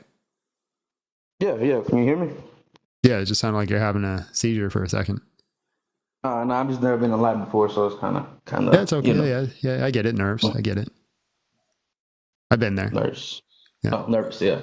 Okay, so why did he say he'd be concerned about a black pilot? Is it because they were black, or was there any other reason? Like, does he just think black people don't know how to fly?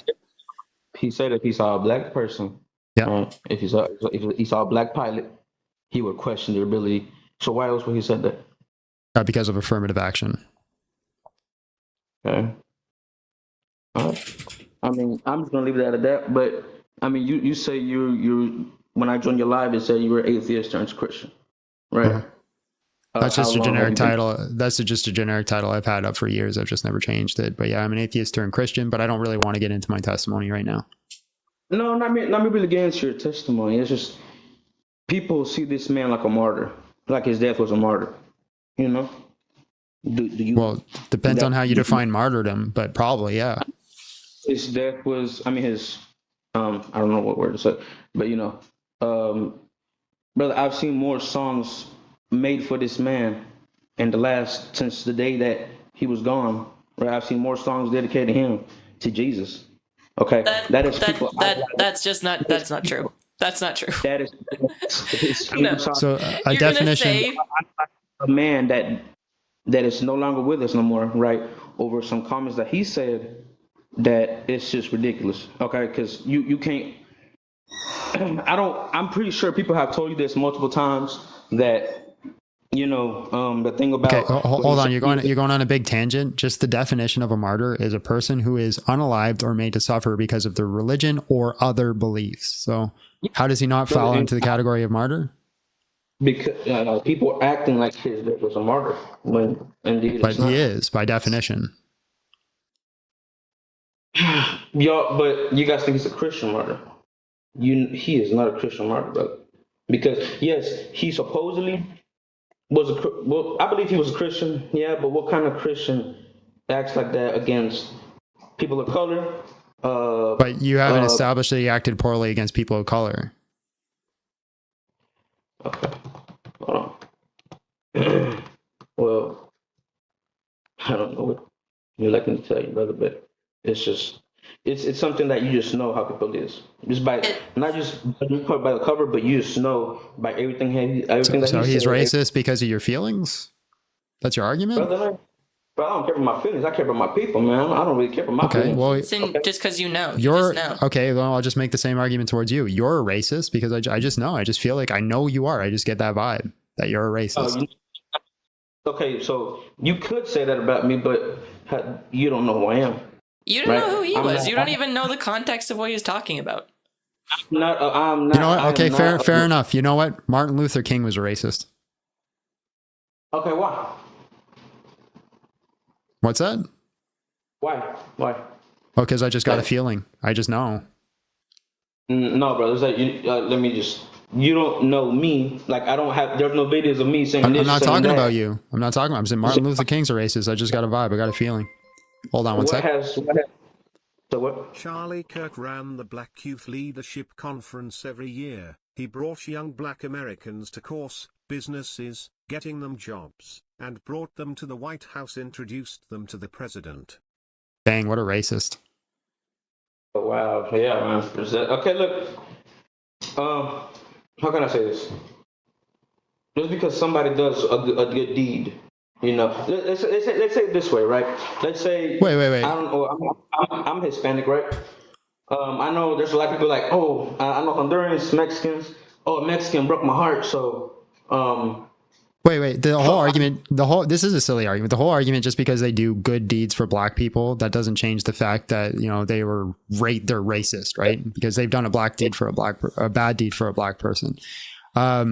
So like basically, if you could do one bad thing towards a black person, that makes you a racist. Then why is it that you can't do one good thing for a black person, therefore you're not a racist? That's a good argument. That's a good argument right there. I mean, yeah. I mean, I'm not gonna deny. Yeah, you're right. I'm not. Yeah, that's I guess stupid of me. I guess.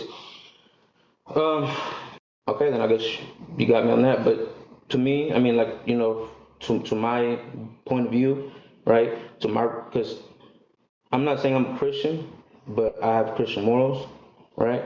But that's what you Really? Do you confess that Jesus is God and believe in your heart that God rose him from the dead? Thursday, yes, sir, I did. I do. I believe all of that. You believe that Jesus was rose from the dead? Yeah. Okay, so how are you not a Christian? I am. No, I said no. Well, it's kind of different. I don't know how to explain this, but for like some people, is for Hispanics, definitely. If I don't go to church, okay, I don't read my Bible, right? I believe in Jesus, okay. I believe in everything he did, everything he stand for. You know. You know who also didn't go to church or read their Bible? Peter. Yeah, I know. Peter was, you know, crazy, man. You know, he cut the ears, the guard's ear and everything. But still, you know, I know. Yeah, I mean, okay, brother, is that okay? Yes, I'm Christian. Okay, I got Christian morals. I got Christian beliefs. Okay, but how about just one more topic I want to hit with you, just to get your thing. Immigration. How do you feel about immigration? I'm all for legal immigration. If somebody wants to come over to a community, any community, doesn't matter where they're from, and they want to integrate into their society, absolutely, 100%. More the merrier. More than happy to have you. If you want to illegally go somewhere, well, then you're breaking the law. And if you do not want to integrate into the community, then you're imparting culture that people originally didn't want. So I'd be against that. Okay, but what about the legal immigrations that have been here, people that's been here for 30 years, but okay, and they have not committed a single crime, or they probably have, petty. I don't care if they illegally immigrated and they've been here 30 years just chilling. They still broke the law. That's like saying, hey, I robbed the bank.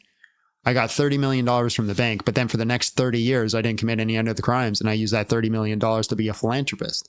I still robbed the bank. Is there some sort of statute of limitation of that?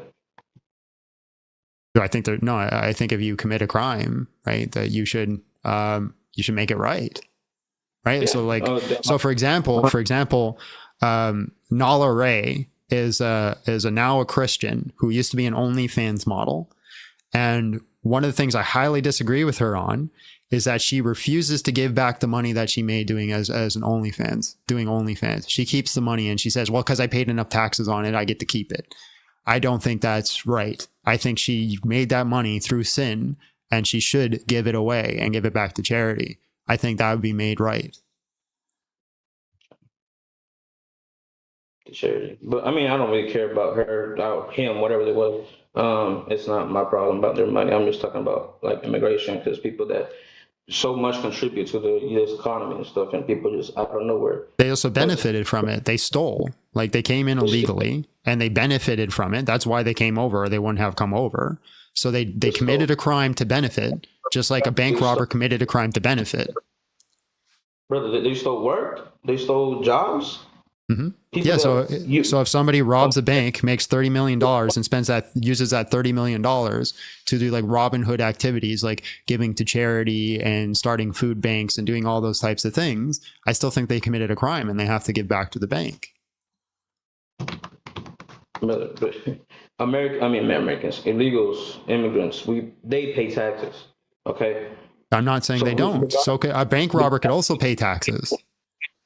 So you're saying that, okay, what they stole is jobs, that stuff that people born in America, whatever country. I'm not saying they're stealing. I'm saying they're illegally immigrating. That's a crime.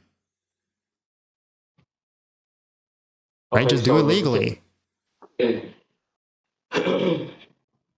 Okay, think about it this way. Cartels and all that stuff in Mexico, Honduras, Salvador, gangs, right? Your life was threatened, right? You had no time, okay? And and those of you don't know, but that applying Yeah, for there are refugee programs for people like that. And you know how long that takes, brother? There's still the refugee program. You gotta pay for that, brother. If anything's stealing, You don't have to pay. You get paid in a refugee program. At least here in Canada, they give you money. brother. But we're talking about the United States right now. Canada's not even having a problem. As far as I know, I don't know nothing about Canada. But we're talking about the United States, brother. Okay. Oh, I don't know, Lord Stryker. Are you in the chat? Can you answer this question? I don't know if you're in the chat. He's in the chat. You know he's in the chat. Because I gotta leave. Ready to go. I gotta leave. There he is. Answer the question, Stryker. How's the refugee program work in the United States?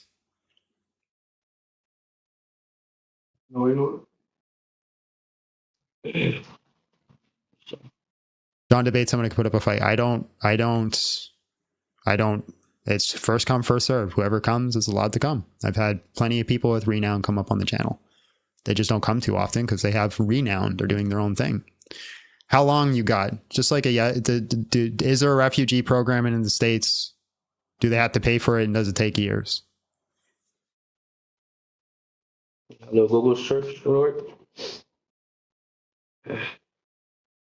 Well, while he does that, I want to tell you, just you're supposed to Christian. Leviticus 19:33 says, which says, "The foreigner residing among you must be treated as the native born. Love them as yourselves. For you were foreigners in Egypt." Treated as what? What did it say? Treated as what? He says there is a refugee program. It does take a long time, unfortunately. Okay, then we need a better refugee program. But I still don't think you should break the law because of that. So anyways, what does it say? Treat them like what? As your native born. Like your native born, right? So a native born is not allowed to break the law.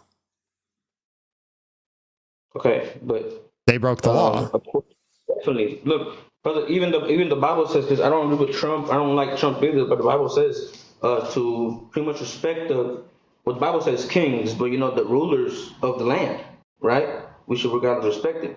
But it doesn't mean that we got to do everything they say if it's. Yes, it does. Oh no, like if it's something ridiculous, that it's obviously inhumane. I guess you can't allow the people of the kingship to break God's law. So you can't transgress God's law. But outside of that, yeah, you are supposed to submit to your authority because the scripture says that it was God who placed them there. This is what Paul says in the epistles.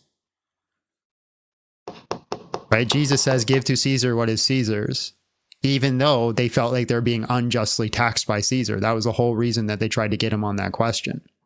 Caesar what is Caesar and God what is God's, right? Yeah. Yes, okay, that's fine. People paying taxes, following the law, but of course, laws like God's 10 Commandments. You shall not unalive. You shall not, et cetera, et cetera, et cetera, right?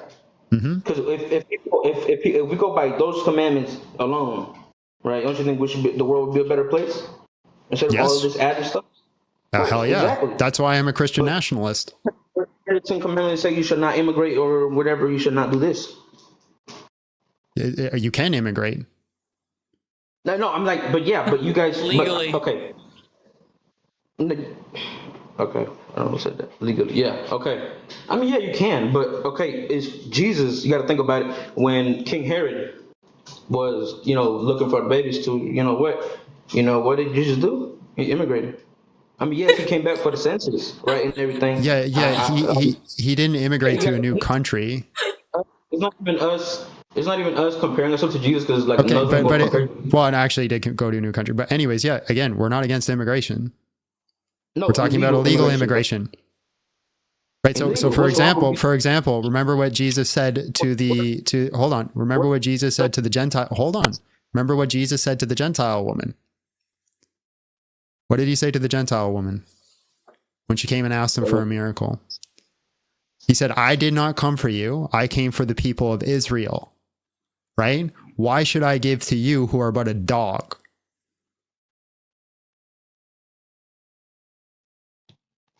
Okay. Your point being?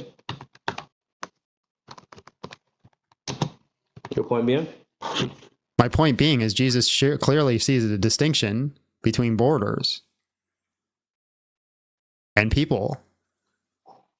Okay. Now, Jesus, again, provided the miracle for her because of her faith, but it was through her faith and her trust in the law that got that done. So again, we're not against immigration. I'm for immigration. Like, listen, you want to go to another country, you want to live there, do it. Have fun, have a great time. I'm all for that. But you got to do it based off that country's laws and standards. Just like I'm not, like, listen, in the United States, you guys got this thing where you wear your shoes in the house. You come over to my house, you try to wear your shoes, walk around my house, I'm going to tell you no. I'm going to throw you out of my house. You're not respecting the rules of my house. There's no shoes in my house, son.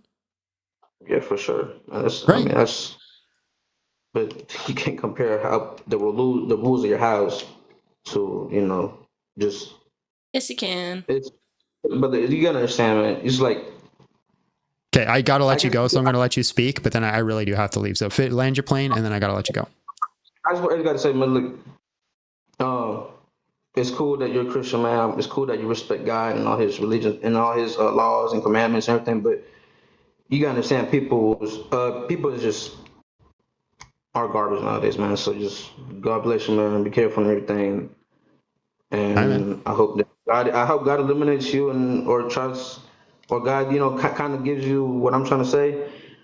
I might not be well spoken and everything, but just like, you know, what your beliefs are, these are my beliefs and how I see things, and I respect yours, and I hope you respect mine. All right, bro. Appreciate your time. God bless. All right, folks, that's it for today. Let's see if we have any super chats to get through. Argument for immigration I've ever heard. You know who else immigrated? Jesus. He didn't advocate for gun violence. He said, we don't take rights away from the law-abiding citizens because people are imperfect and accidents happen, or because some people are evil and do evil things. Fair enough. Striker says, the amount of people asking me how they can legally eat people in chat is scaring me. John, talk to them. Y'all unhinged. Answer the question. We need more protection for our children at schools from the evil doing. I agree. Guess who advocated for that? Charlie Kirk.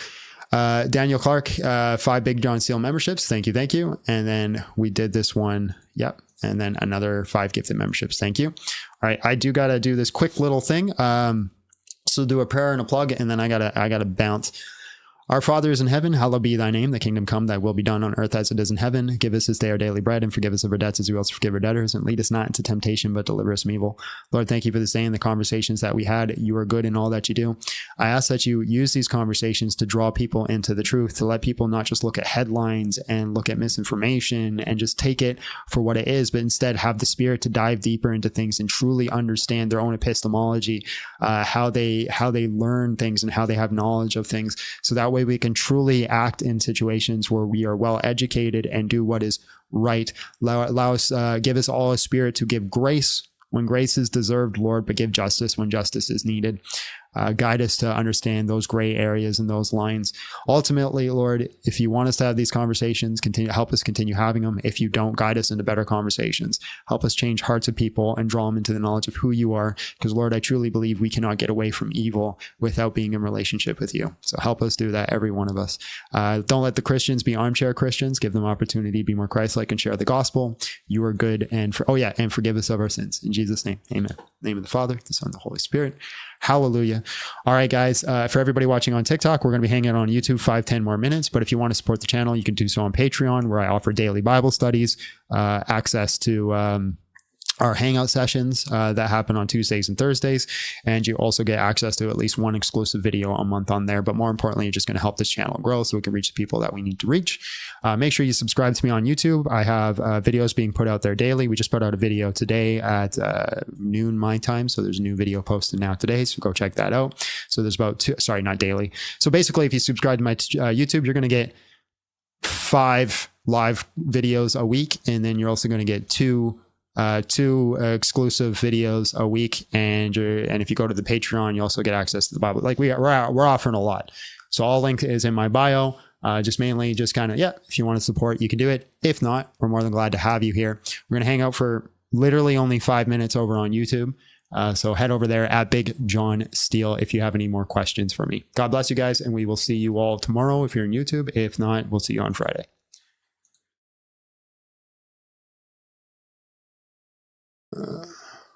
Alrighty. What? Mitt says we should make a Discord chat where Stryker has to answer our law questions.